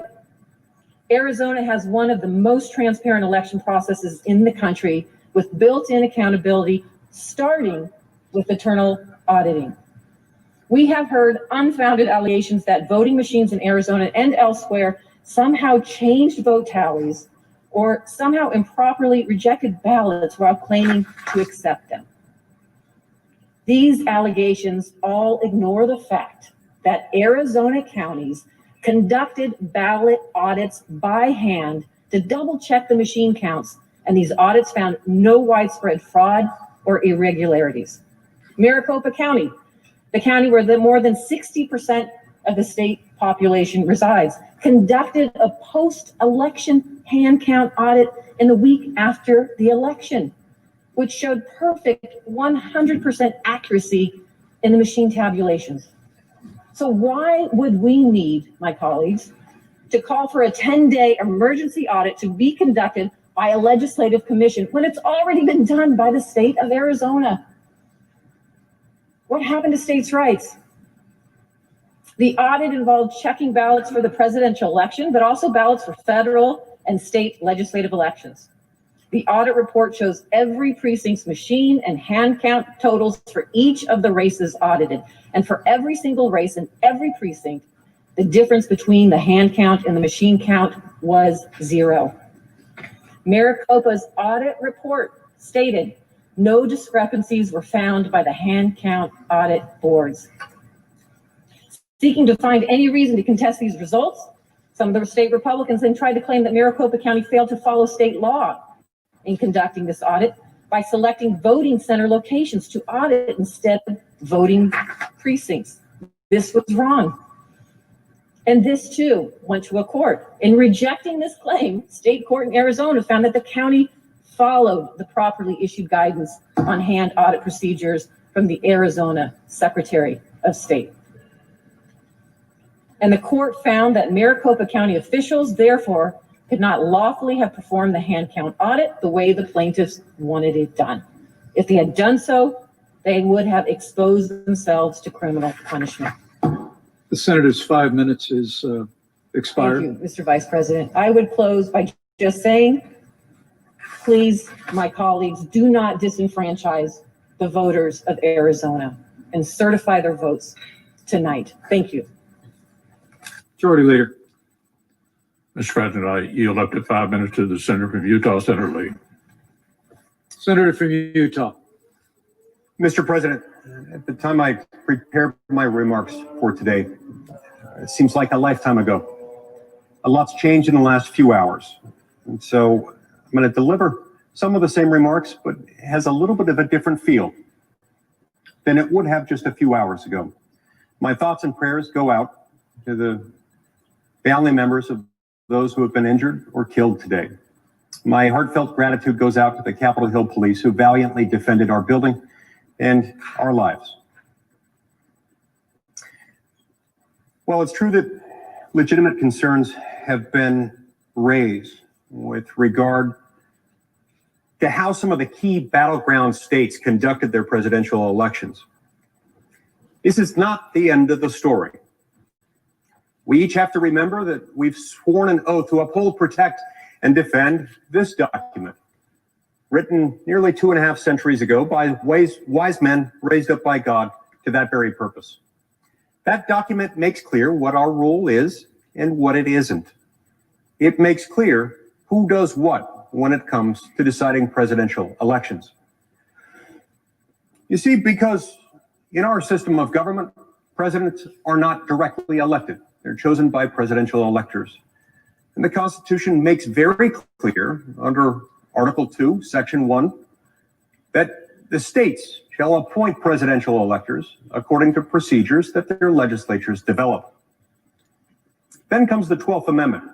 It explains what we're doing here today in the Capitol. It explains that the President of the Senate, the Vice President of the United States, shall open the ballots and the votes shall then be counted. It's those words that confine, define, and constrain every scrap of authority that we have in this process. Our job is to open and then count. Open, then count. That's it. That's all there is. Now, there are, of course, rare instances in which multiple slates of electors can be submitted by the same state. That doesn't happen very often. Happened in 1960, it happened in 1876. Let's hope it doesn't ever happen again. In those rare moments, Congress has to make a choice. It has to decide which of the electoral votes will be counted and which will not. That did not happen here. Thank heavens, and let's hope that it never does.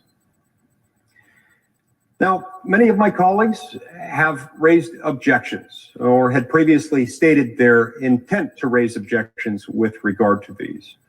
I've spent an enormous time on this issue over the last few weeks. I've met with lawyers on both sides of the issue. I've met with lawyers representing the Trump campaign, reading everything I could find about the constitutional provisions in question. And I've spent a lot of time on the phone with legislators and other leaders from the contested states.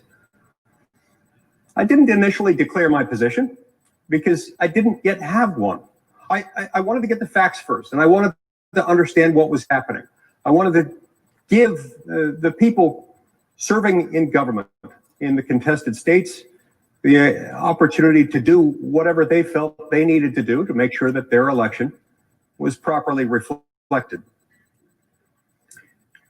I spent an enormous amount of time reaching out to state government officials in those states, but in none of the contested states, no, not even one, did I discover any indication that there was any chance that any state legislature or secretary of state or governor or lieutenant governor had any intention to alter the slate of electors. That being the case, our job is a very simple one. This simply isn't how our federal system is supposed to work.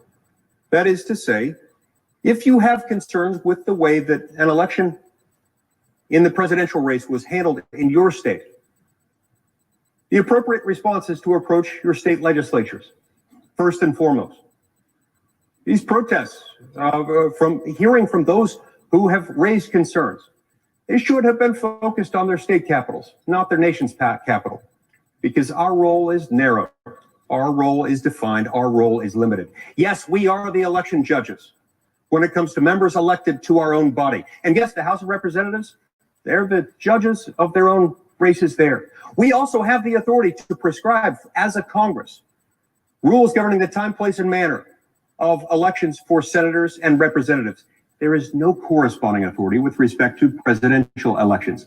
None whatsoever. It doesn't exist. Our job is to convene, to open the ballots, and to count them.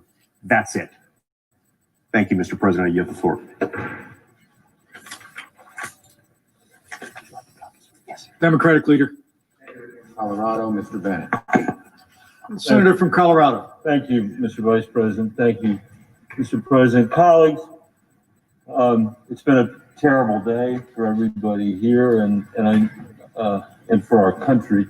One of the things I was thinking about today is something I often think about when I'm on this floor, which is that the founders of this country, the people that wrote our Constitution, actually knew our history better than we know our history. And I was thinking about that history today as we saw the mob riot in Washington, D.C., thinking about what the founders were thinking about when they wrote our Constitution, which was what happened to the Roman Republic when armed gangs doing the work for politicians, prevented Rome from casting their ballots for consuls, for praetors, for senators. These were the offices in Rome. And these armed gangs ran through the streets of Rome, keeping elections from being started, keeping elections from ever being called. And in the end, because of that, the Roman Republic fell and a dictator took its place. And that was the end of the Roman Republic, or any republic for that matter, until this beautiful Constitution was written in the United States of America. So it is my fervent hope that the way that we respond to this today, my dear colleagues, is that we give the biggest bipartisan vote we can in support of our democracy and in support of our Constitution and in rejection for what we saw today and what the Roman Republic saw in its own time. There's a tendency around this place, I think, to always believe that we're the first people to confront something when that's seldom the case, and to underappreciate what the effect of our actions will be. We need to deeply appreciate in this moment our obligation to the Constitution, our obligation to the democracy, our obligation to the Republic. There are people in this chamber that have twisted the words of a statute written in the 19th century that was meant to actually settle our electoral dispute, to leave them with the states. As the senator from Utah was saying, to give us a ministerial role, except in very rare circumstances. That's what that law is about, that the senator of Texas was talking about today. And that's the law that's leading us to be asked to overturn the judgments of 60 courts in America, many of the courts in Arizona, some of whom have held the president's lawyers out of the courtrooms because there's no evidence of fraud. And by the way, the fact that 37% or 39% of Americans think there's no evidence of fraud, or they think there's evidence of fraud, does not mean there is fraud. If you turned a blind eye to conspiracy theory, you can't now come to the floor of the Senate and say you're ignoring the people who believe the election was stolen. Go out there and tell them the truth, which is that every single member of this Senate knows this election wasn't stolen. And that we, just as in the Roman Republic, have a responsibility to protect the independence of the judiciary from politicians who will stop at nothing to hold on to power. There's nothing new about that either. That's been true since the first republic was founded. So now we find ourselves in a position just days after many senators here swore an oath to uphold and defend the Constitution. Every single member of the House of Representatives swore the same oath as well. And I think we've got a solemn obligation and responsibility here to prove once again that this country is a nation of laws and not of men. And the only result that we can reach together is one that rejects the claim of the senator from Texas and the other members of the House and Senate who seek to overturn the decisions that are made by the states, by the voters in the states, and by the courts. If we follow what they have proposed, we will be the ones that will have disenfranchised every single person who cast a vote in this election, whether they voted for the president or they didn't. I urge you to reject this, and I deeply appreciate the opportunity to serve with every single one of you. Thank you, Mr. President. Majority Leader. I yield up to 5 minutes to the senator from Georgia, Senator Loeffler. Senator from Georgia.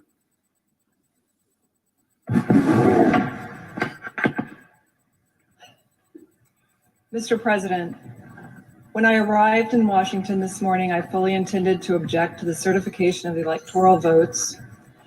However, the events that have transpired today have forced me to reconsider, and I cannot now in good conscience object to the certification of these electors. The violence, the lawlessness, and siege of the halls of Congress are abhorrent and stand as a direct attack on the very institution my objection was intended to protect, the sanctity of the American democratic process. And I thank law enforcement for keeping us safe. I believe that there were last-minute changes to the November 2020 election process and serious irregularities that resulted in too many Americans losing confidence not only in the integrity of our elections, but in the power of the ballot as a tool of democracy. Too many Americans are frustrated at what they see as an unfair system.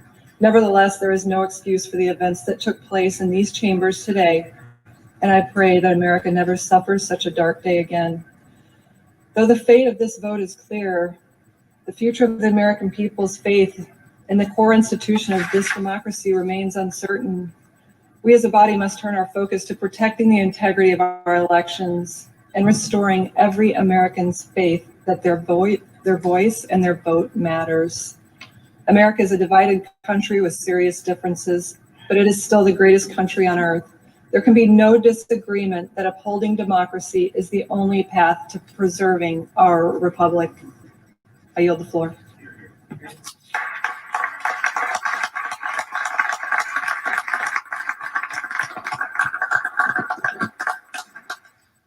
Democratic leader.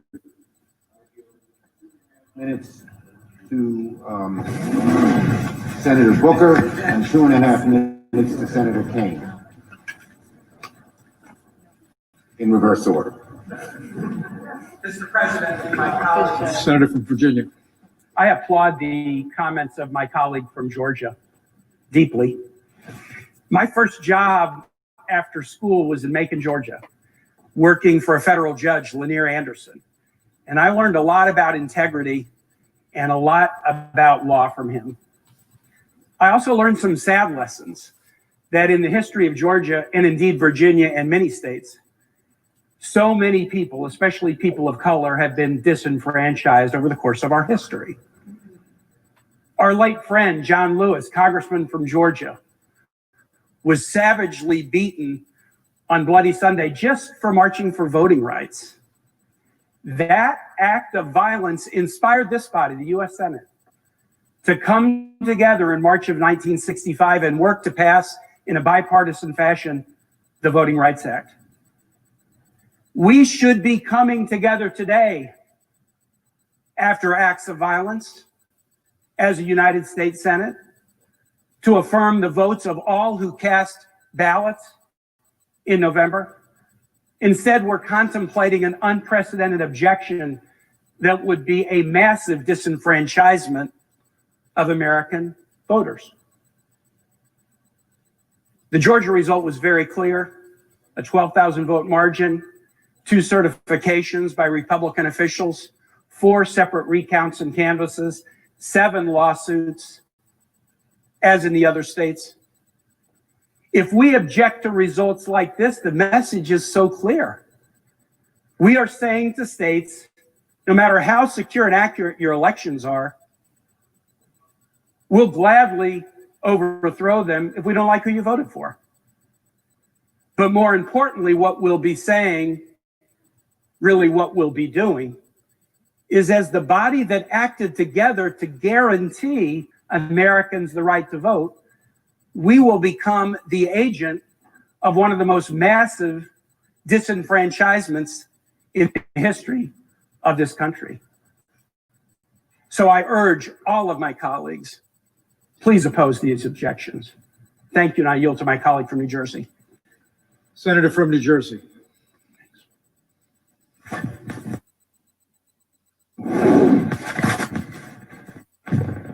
Mr. Vice President, I can only think of 2 times in American history that individuals laid siege to our Capitol, stormed our sacred civic spaces, and tried to upend and overrun this government. One was in the War of 1812. And the other one was today. What's interesting about the parallel between the two is they both were waving flags to a sole sovereign, to an individual, surrendering democratic principles to the cult of personality. One was a monarch in England, and the other were the flags I saw all over our Capitol, including in the hallways and in this room, to a single person named Donald Trump. The sad difference between these two times is one was yet another nation in the history of our country that tried to challenge the United States of America. But this time, we brought this hell upon ourselves. My colleague from Texas said that this was a moment where there were unprecedented allegations of voter fraud. Yes, that is true. They were unprecedented when the president, before the election even happened, said, if I lose this election, then the election was rigged.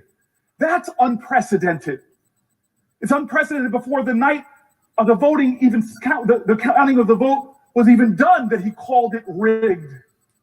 And it's unprecedented that he's fanning the flames of conspiracy theory to create a smokescreen in this nation to cover what he is trying to do, which is undermine our democratic principles. But it's not just that. The shame of this day is it's being aided and abetted by good Americans who are falling prey, who are choosing Trump over truth, who are surrendering to the passion of lies as opposed to standing up and speaking truth to power, who are trying to fundraise off of the shame of conspiracy theories as opposed to doing the incalculably valuable patriotic thing to speak truth to our nation. Our democracy is wounded, and I saw it when I saw pictures of yet another insurgency, of a flag of another group of Americans who tried to challenge our nation. I saw the flag of the Confederacy there. What will we do? How will we confront this shame? How will we confront this dark second time in American history? I pray that we remember a Georgian. His words, all I can say is we must in spirit join together like those Georgians on a bridge called the Edmund Pettus, who joined hands, who were called threats to our democracy, who were called outrageous epithets when they sought to expand our democracy, to save it and to heal it, when they joined arm in arm and said what we should say now, commit ourselves to that ideal, that together we shall overcome. Majority Leader. Mr. President, I yield up to 5 minutes to Senator from Nebraska, Senator Sass. Senator from Nebraska. Mr. President, thank you. And Mr. Vice President, let me just say before I begin, thank you for the way you have fulfilled your constitutional duties and your oath of office today. It obviously hasn't been easy. Colleagues, today has been ugly. And when I came to the floor this morning, I planned to talk about the lesson of 1801, because I'm kind of a history nerd. And I wanted to celebrate the glories of the peaceful transition of power across our nation's history. It feels a little naive now to talk about ways that American civics might be something that could unite us and bring us back together. 1801 blew everybody's mind all over the world, by the way. John Adams loses to Thomas Jefferson, and Adams willingly leaves the executive mansion and moves back to Massachusetts, and Jefferson peacefully assumes power. And people all over Europe said, that must be fake news. Those must be bad reports. There's no way any executive would ever willingly lay down power. And yet Adams, in defeat, did something glorious to give all of us a gift. I wanted to celebrate that. And it feels a little bit harder now. This building has been desecrated. Blood has been spilled in the hallways.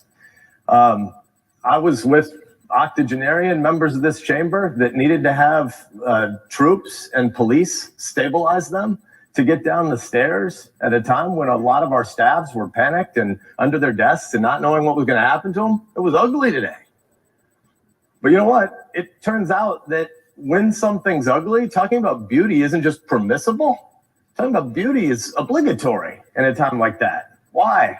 Why would we talk about beauty after the ugliness of today? Because our kids need to know that this isn't what America is. What happened today isn't what America is. They've been given a glorious inheritance. This is the 59th presidential election. If the vice president wasn't the chair and if the president pro tem was, I'd have made some joke that Chuck Grassley has voted in 2/3 of those 59 presidential elections.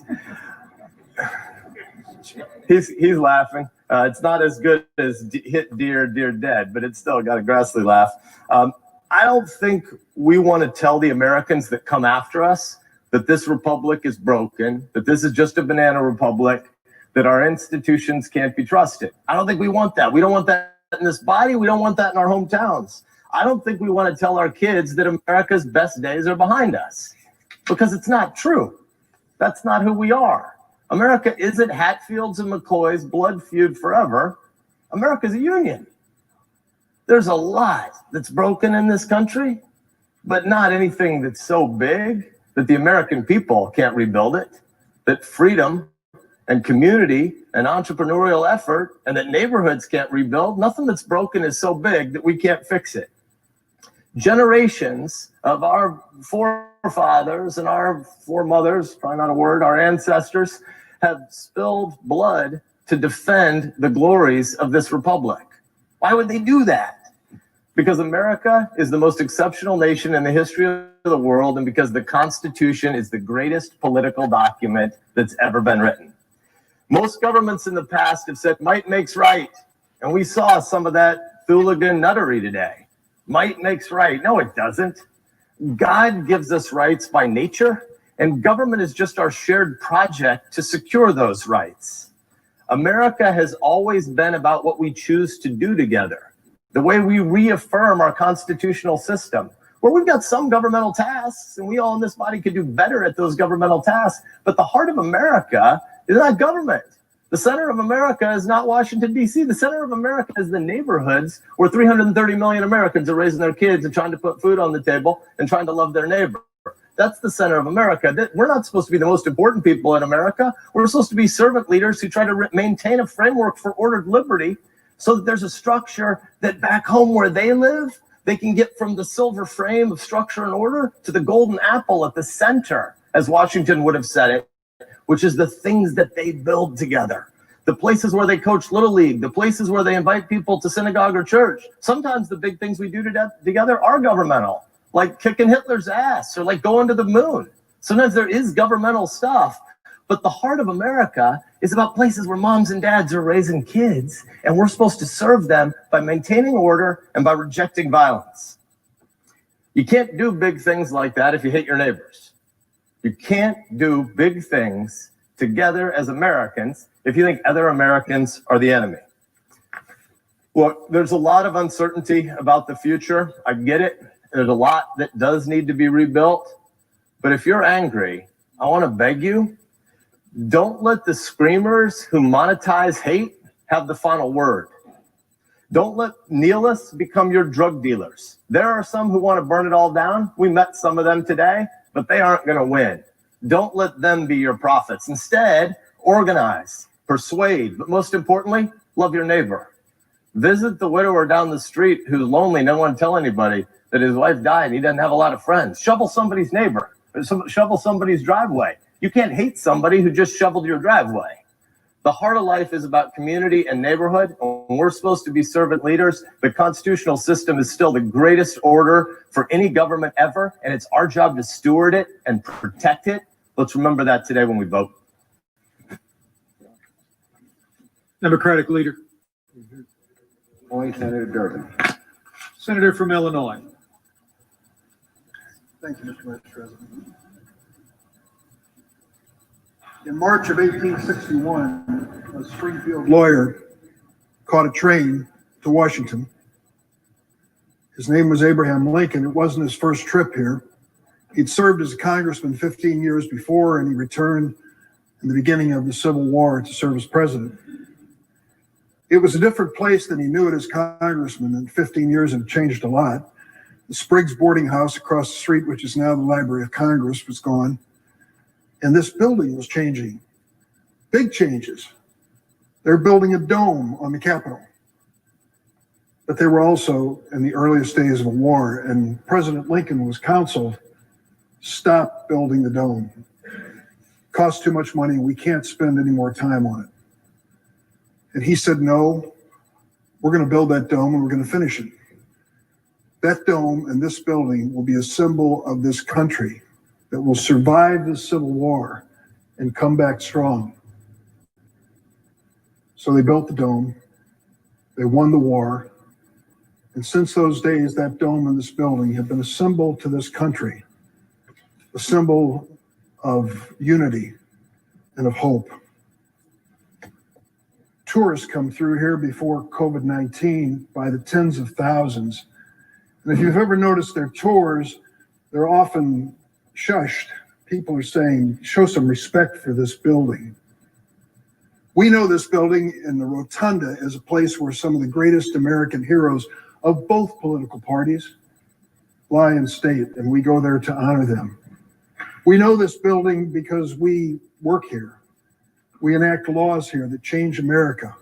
We gather for State of the Union messages from presidents and honor the people in the gallery. This is a special place. This is a sacred place. But this sacred place was desecrated by a mob today on our watch. This temple to democracy was defiled by thugs who roamed the halls and sat in that chair, Mr. Vice President, the one that you vacated at 2:15 this afternoon, sat and posed for pictures, those who were roaming around this chamber. What brought this on? Did this mob spring spontaneously from America? No. This mob was invited to come to Washington on this day by this president for one reason, because he knew the Electoral College vote was going to be counted this day. He wanted this mob to disrupt the constitutional process which we are part of.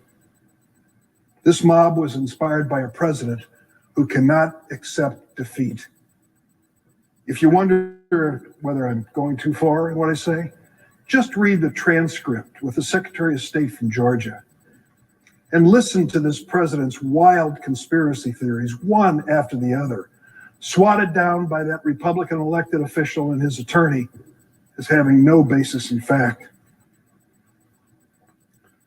This president begs, he coaxes, he even threatens that Secretary of State to find the votes he needs. In any other venue, that would be a simple, obvious crime. The lengths he'll go to are obvious. The Texas senator says to us, well, many people still agree with him, you know, when it gets down to the bottom line. Many people have fallen for this presidential position that it must have been a rigged election if I lost. Well, I would say that after we've lost count, 57 lawsuits, 62 lawsuits, I've heard so many numbers, after 90 different judges, after this president took his case, the best he could put together, to the highest court in the land across the street, where he had personally chosen 3 justices on the Supreme Court, I say to the senator from Texas, you know much more about that court than I do. I don't believe they let that paper that he sent up there even hit the desk before they laughed it out of the court. And that's the best he had to offer. No evidence whatsoever of this rigged election and this fraudulence. The senator from Texas says, we just want to create a little commission. 10 days, we're going to audit all the states, particularly the ones in contention here, and find out what actually occurred. And it really draws its parallel, 1876, Hayes and Tilden. Don't forget what that commission, that so-called political compromise, achieved. It was not just some ordinary governmental commission. It was a commission that killed Reconstruction, that established Jim Crow, that even after a civil war which tore this nation apart, it re-enslaved African Americans. And it was a commission that invited the voter suppression we are still fighting today in America. Let me close by saying this.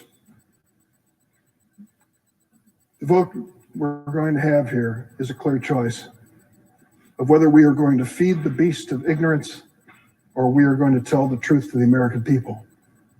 We saw that beast today roaming the halls. Let's not invite it back. Majority Leader. President, I yield up to 5 minutes to the Senator from Kansas, Senator Marshall. Senator from Kansas. Thank you, Mr. President. Freedom of speech and the freedom to protest are provided in our Constitution.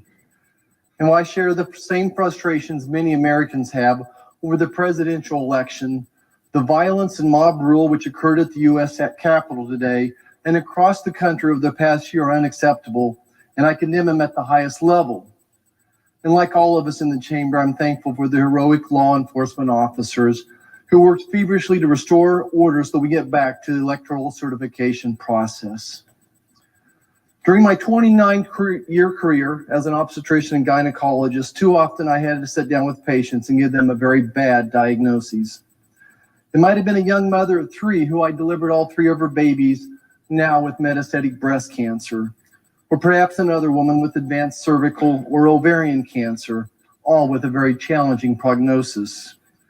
But before I sat down with each one of those patients, I carefully reviewed all their labs, their x-rays, and their pathology to make sure I had the facts straight. But at the end of the day, my final recommendation was always going to be a recommendation from my heart. I want my fellow Kansans and all Americans to know that I've given as much consideration and thought surrounding the issue objecting to a state's electoral college votes as I did considering the treatment plan for a serious health concern. And today's decision, once again, is from my heart. Mr. President, I rise today to restore integrity to our republic. And I rise to join the many of our colleagues who are all concerned for current and future generations. We must restore faith and confidence in one of our republic's most hallowed patriotic duties, voting. There's no question our U.S. Constitution empowers state legislatures to execute free, legal, and fair elections. Unfortunately, in several states, the clear authority of those state legislatures to determine the rules for voting were usurped by governors, secretaries of states, and activist courts. Our laws and Constitution should always be followed, especially in a time of crisis. I don't rise and undo a state's legally obtained electoral college votes. Rather, I rise in hopes of improving the integrity of the ballot to hold states accountable to the time-proven constitutional system of the Electoral College. This is why I urge the formation of an electoral commission to give constructive suggestions and recommendations that states can make to make our elections once again safe, free, and fair after a year of jarring irregularities. We must and will have a peaceful transition to power. To all my fellow Americans, I have no doubt that our republic can go stronger through this difficult day. May God bless this great republic. Thank you, Mr. President. I yield back. Democratic Leader. Senator Duckworth. Senator from Illinois. President, in 2004, I packed up my rucksack, laced up my boots, and deployed to Iraq, ready to sacrifice whatever was asked of me, all because I love this nation, willing to sacrifice my life if needed. Because I believe in the sanctity of our electoral system, which had declared George W. Bush my commander-in-chief. I earned my wounds, proudly fighting in a war I did not support, on the orders of a president I did not vote for, because I believed in, and I still do believe in, the values of our nation. Because I believe in a government of, by, and for the people, where voters choose who leads them, not the other way around. I have spent my entire adult life defending our democracy, but I never thought it would be necessary to defend it from an attempted violent overthrow in our nation's own Capitol building. Well, I refuse to let anyone intent on instigating chaos or inciting violence deter me from carrying out my constitutional duties. You know, when my Army buddies and I raised our right hands, when the 45,000 troops in Arizona raised their right hands and swore to protect and defend the Constitution, we did not qualify our oath by saying that we'd follow orders only when the commander-in-chief was someone whose election we were happy with. Just like when every senator in this chamber was sworn into office, we didn't mutter under our breath that we discharge our duties only when it served our political interests or helped us to avoid the wrath of a petty, insecure, wannabe tin pot dictator on the precipice of losing power and relevance. No, there is no ambiguity here. Joe Biden won the election with a record number of votes. Republican officials nationwide confirmed those results, including in Arizona, as judge after Trump-appointed judge. Even Trump's attorney general admitted that the United States Department of Justice had not found widespread fraud that would have affected the outcome. Yet still, many of my Republican colleagues are asking us to ignore all of that. With no evidence of their own, they're asking us to ignore court rulings, ignore Republican election officials, and even worse, ignore the will of the people across this vast, great nation.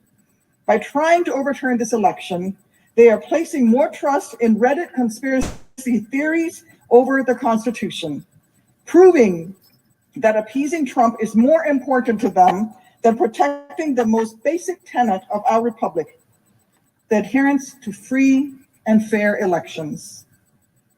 There's one thing I know, it's that my troops didn't sign up to defend our democracy in war zones thousands of miles away, only to watch it crumble in these hallowed halls here at home.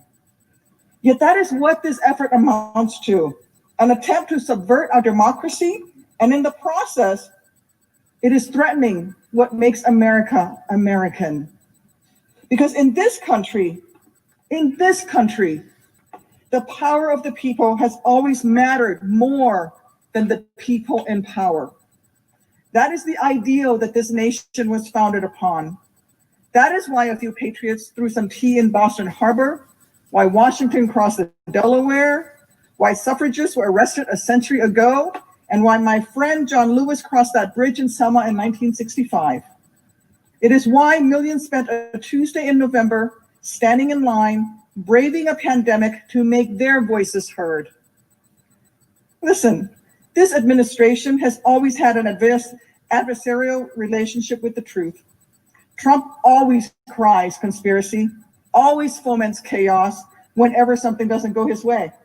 But today, we here in this chamber have the opportunity to prove that here in this country, truth matters, that right matters, that the will of the people matters more than the whims of any single powerful individual. I have no tea to throw in Boston Harbor tonight, and I regret that I have no rucksack to pack for my country, no Black Hawk to pilot,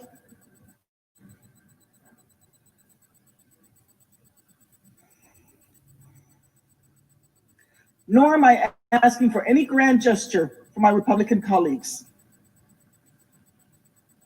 All that I'm asking of you is to reflect on the oaths that you have sworn, on the damage done to our union today, and on the sacrifices made by those who've given so much to this nation. From the service members at Fort Huachuca and Marine Corps Air Station Yuma to the marchers who bent America's moral arc a bit more towards justice with every single step that they took, every bridge that they crossed, then ask yourself whether the democracy they were willing to bleed for, the country that each of us in this chamber has sworn to defend, is worth damaging in order to protect the porcelain ego of a man who treats the Constitution as if it were little more than a yellowing piece of paper. I think we all know the right answer. Majority Leader.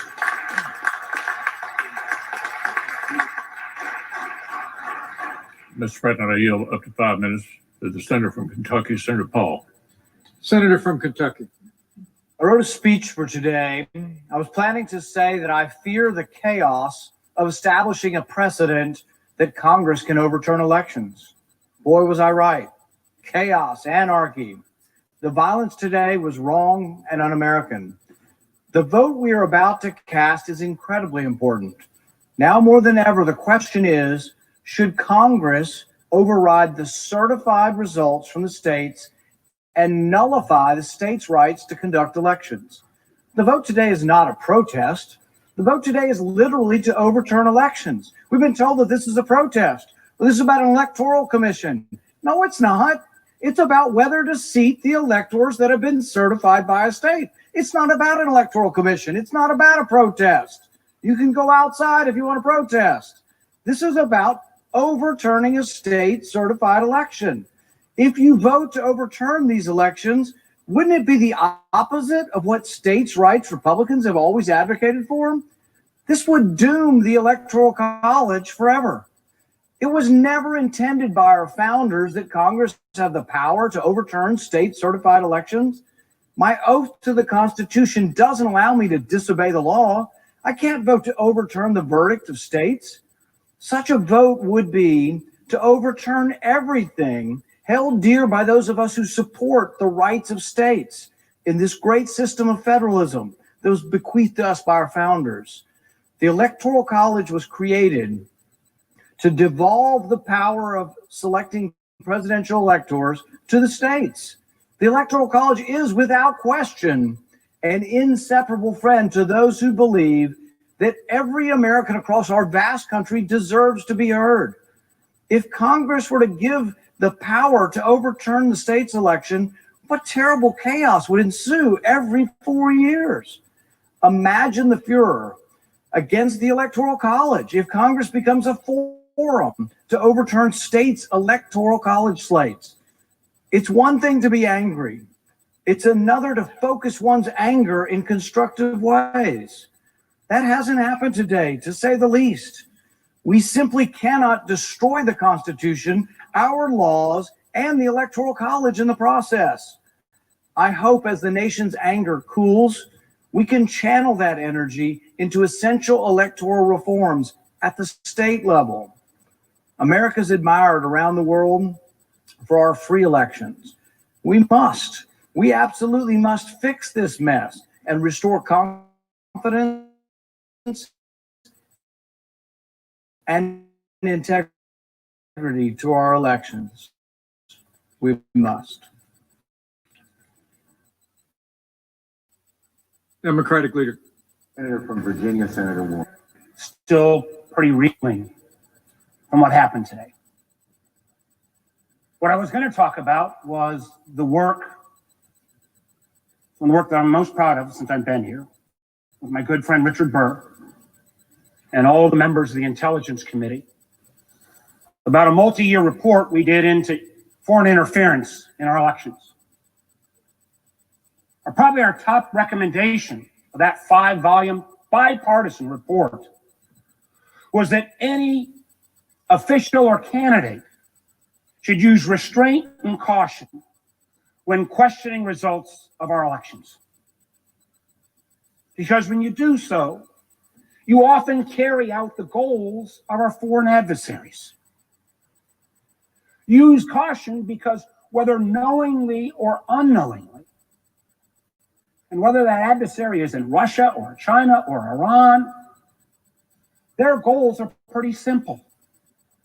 They want to make it appear to Americans, to folks around the world, to their own people, that there's nothing special about American democracy. I was going to try in a feeble way to maybe reach some of the rhetorical heights of Ben Sass, and I knew I couldn't do that. So instead, I know I'm violating rules here. Today's the day for violating rules. This is a photo that appears today on one of the most prominent German newspapers. You don't need to draw up it. You can draw up photos from any newspaper or any television feed anywhere across the world.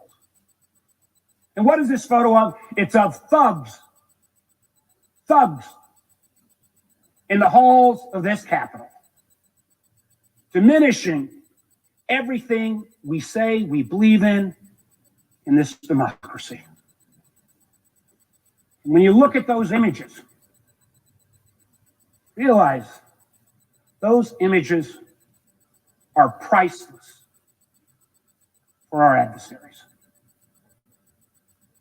God willing, tonight, in an overwhelming way, we're going to take a small step in a bipartisan way to start restoring that trust of our people and hopefully the billions of people around the world who believe in that notion of American democracy.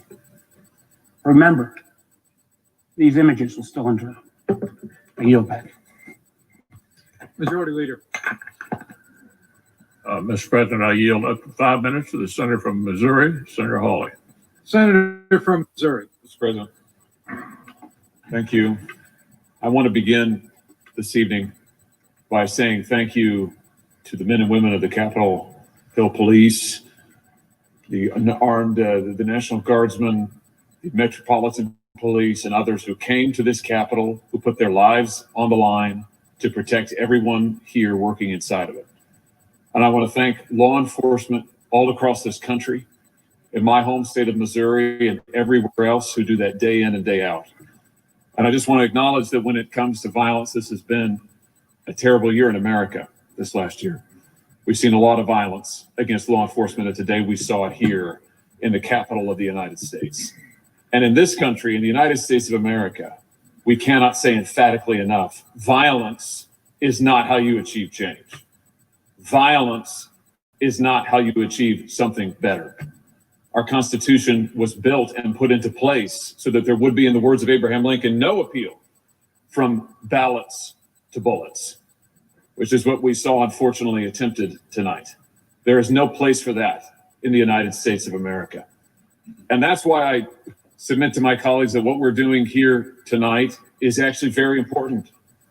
Because for those who have concerns about the integrity of our elections, those who have concerns about what happened in November, this is the appropriate means. This is the lawful place where those objections and concerns should be heard. This is the forum that the law provides for, our laws provide for those concerns to be registered, not through violence, not by appealing from ballots to bullets, but here in this lawful process. And so to those who say that this is just a formality today, an antique ceremony that we've engaged in for a couple of 100 years, I can't say that I agree. I can't say that our precedents suggest that. I actually think it's very vital what we do.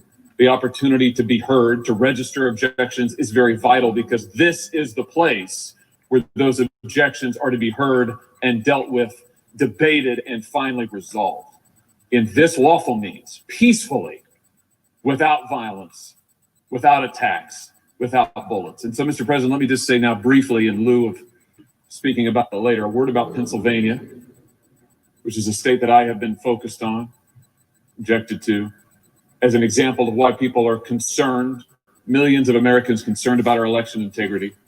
The state of Pennsylvania, quite apart from allegations of any fraud, you have a state constitution that has been interpreted for over a century to say that there is no mail-in balloting permitted except for in very narrow circumstances that's also provided for in the law. And yet, last year, Pennsylvania elected officials passed a whole new law that allows universal mail-in balloting, and did it irregardless of what the Pennsylvania Constitution said.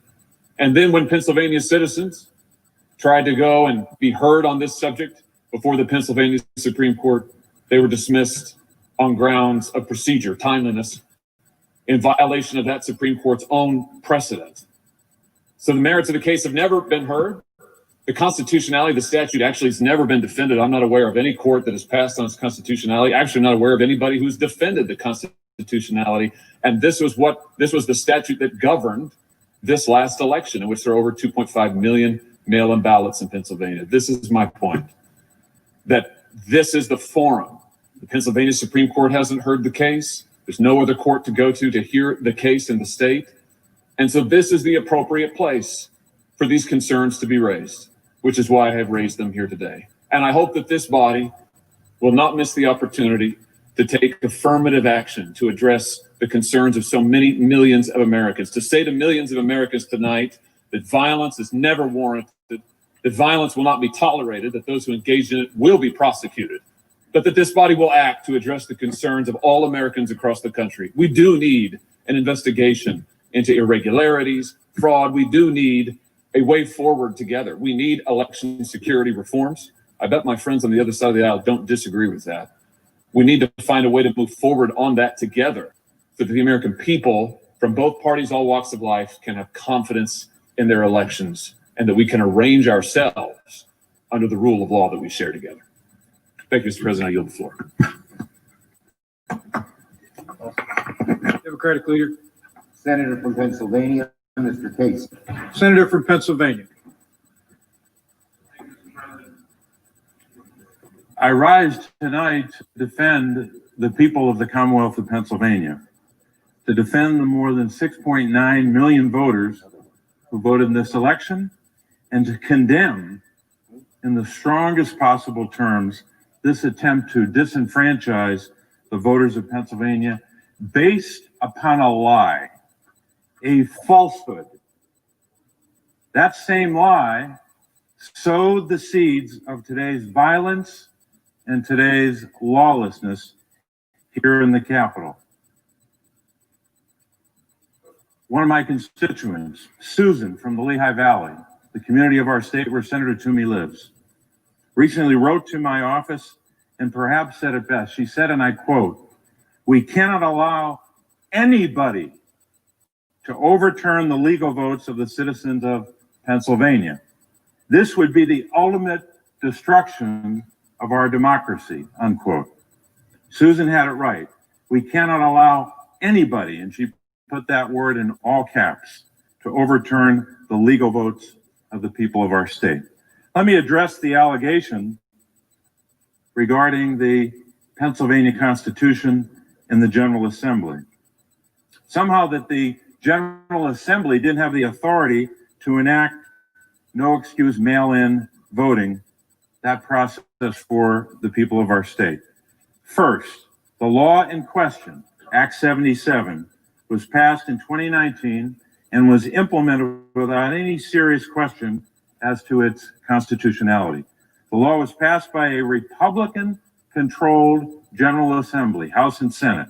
It was only after the 2020 election, when it became clear that President-elect Joe Biden won Pennsylvania by a little more than 80,000 votes, did some Republican politicians in our state decide to challenge the constitutionality of the law. Second, Act 77 is plainly constitutional.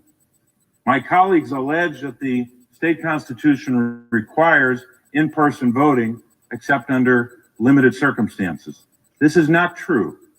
While Pennsylvania lays out specific situations in which absentee voting is required, there is no in-person requirement in our state's constitution. The Constitution set a floor, not a ceiling, for this type of voting. Second, apart from the argument made by my colleague, there's bipartisan agreement across our state, at the local, state, and federal level, that our election was fair, secure, and lawful. On Monday, my colleague from Pennsylvania, Senator Toomey, wrote in an op-ed, and I'm quoting, "The evidence is overwhelming that Joe Biden won this election," unquote. There's simply no evidence to justify the outrageous claims of widespread voter fraud or election irregularities suggested by those seeking to overturn the election. 60 cases, court after court, all throughout our state and throughout the country, including the Supreme Court, dealing with this bizarre argument that we know is based upon that lie, unquote. The United States, he said, has free and fair elections, which are the lifeblood of our democracy. Charges require specific allegations and then proof. We have neither here, unquote. So said Judge Bibas. Finally, Mr. President, a word about those election officials who did such work. These election officials all across our state, Republicans and Democrats, from red counties and blue counties, they did their jobs. They are patriots. And these objections are an attack on these Pennsylvania public servants. Give you one example. Republican Commissioner Al Schmidt, I should say, of Philadelphia. He wrote, and I said, and he wrote, as I said, I will quote as follows, quote, there really should not be a disagreement, regardless of party affiliation, when we're talking about counting votes by eligible voters. It's not a very controversial thing, or at least it shouldn't be, unquote. After Election Day, Commissioner Al Schmidt, his family and his colleagues were subjected to death threats simply because Welcome he was trying to do ATL his to the job live. Welcome with in, Shardy integrity. Boo. It calls to mind, Mr. President, that great line from America the Beautiful, "Oh, beautiful for patriot dream that sees beyond the years." These election officials, like so many of our patriots, we heard from Senator Duckworth tonight, a real patriot. These patriots did their job. Let's support these patriots. Vote against this objection. I yield 5 minutes to the senator from Utah, Senator Romney. Senator from Utah. Mr. President, today was heartbreaking, and I was shaken to the core as I thought about the people I met in China and Russia and Afghanistan and Iraq and other places who yearn for freedom and who look to this building and these shores as a place of hope. And I saw the images being broadcast around the world, and it breaks my heart. I have 25 grandchildren. Many of them were watching TV, thinking about this building, whether their grandpa was okay. I knew I was okay. I must tell you as well, I was proud to serve with these men and women. This is an extraordinary group of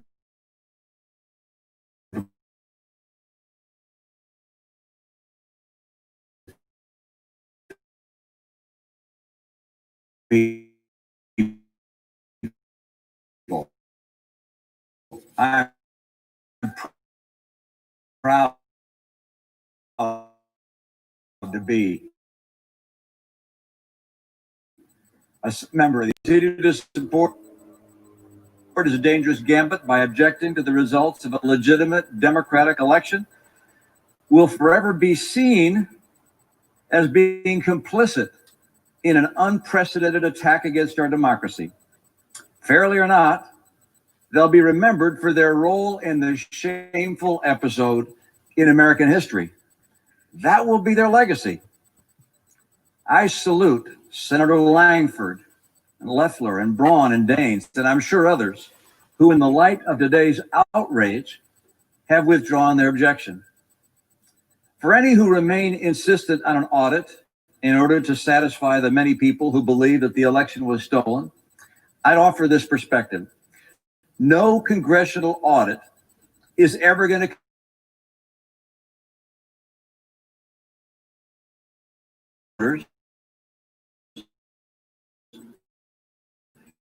particularly when the percent is by telling them the truth.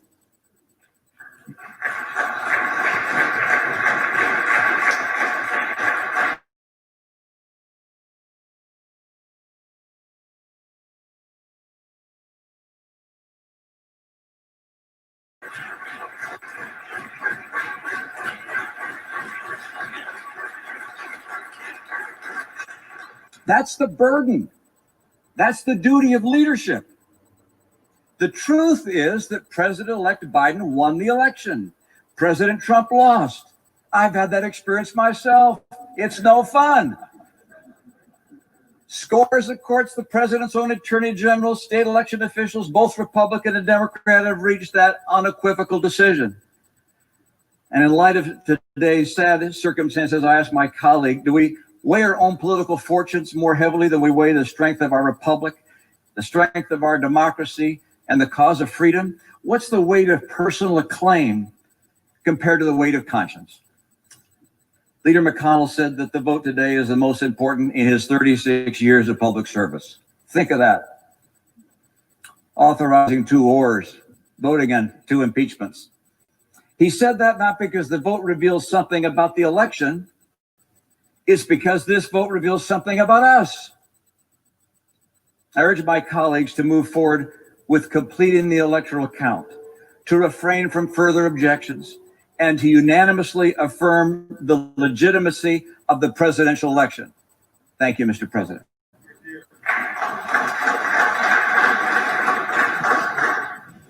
Democratic leader. Senator from New Hampshire, Senator Shaheen.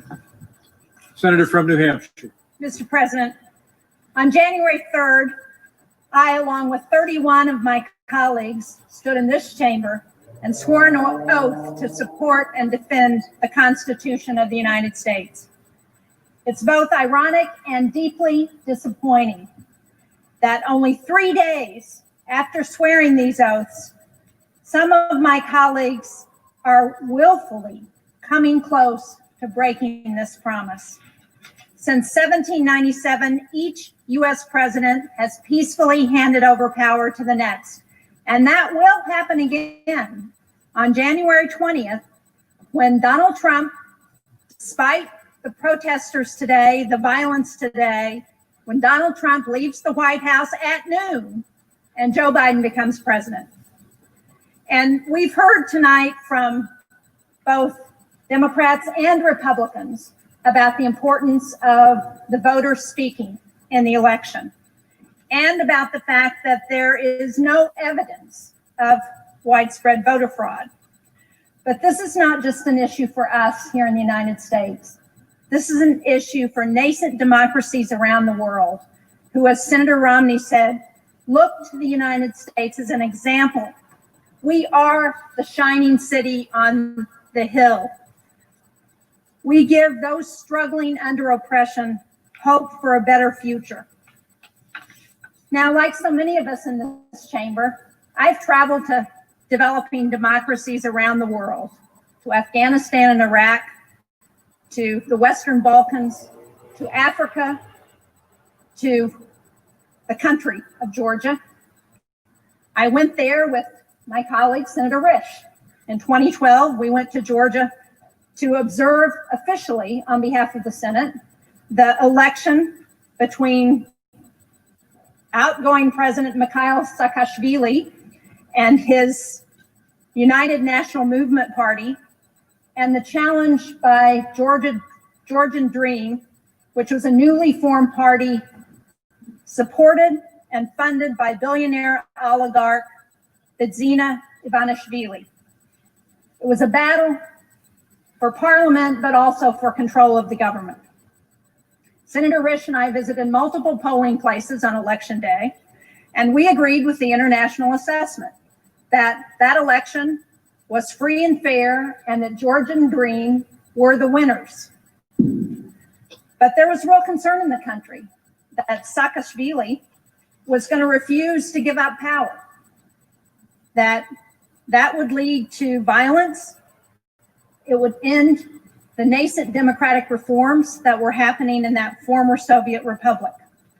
And so Senator Risch and I, the day after the election, went to visit President Saakashvili to try and talk him out of staying in power. And I remember very clearly going to his home, and we sat down with him and we pointed out that the hallmark of a democracy, what he had worked so hard for in his 8 years as president of Georgia, the hallmark of that was to turn over power in a peaceful election to the person that the voters chose. Well, President Saakashvili listened to us, and he did leave office peacefully. But it's important that future generations recognize that America, like democracies everywhere, depends on a peaceful transition of power, on believing in what the voters say and ensuring that happens. Unfortunately, we've heard from some senators today who have been enabling President Trump's willful disregard of the votes of our citizenry, even as they speak out against foreign leaders who ignore their own people. They will fail and history will remember them.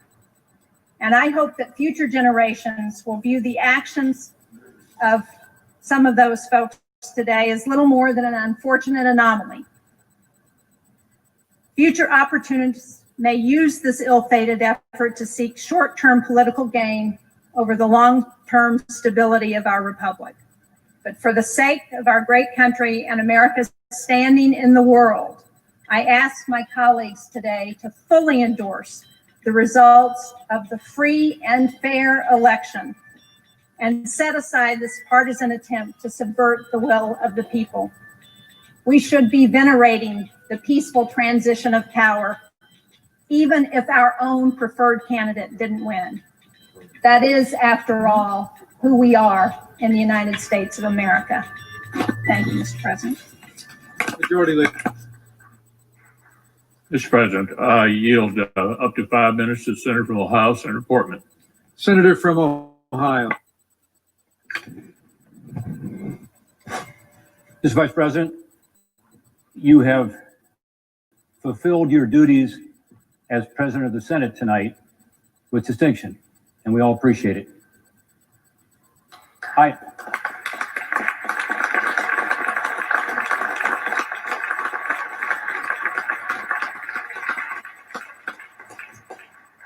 thought about changing my mind and not speaking tonight, given the lateness of the hour, and I know all of my colleagues would have appreciated that greatly. But I felt it was necessary to speak because I want the American people, particularly my constituents in Ohio, to see that we will not be intimidated, that we will not be disrupted from our work, that here in the citadel of democracy, we will continue to do the work of the people. Mob rule is not going to prevail here. Now, let's face it, we did not reclaim this chamber tonight. Brave and selfless law enforcement officers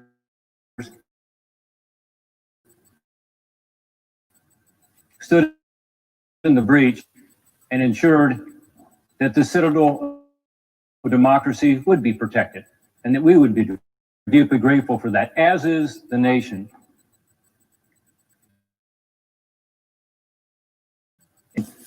I tell you, for me, it's not a hard decision.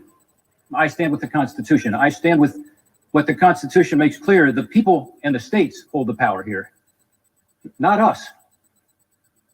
My oath to the Constitution and my reverence for our democratic principles make it easy for me to confirm these state certifications. By the way, I opposed this process some 15 years ago when some Democrats chose to object to the electors from my home state of Ohio after the 2004 elections. I opposed it then, and I oppose it now.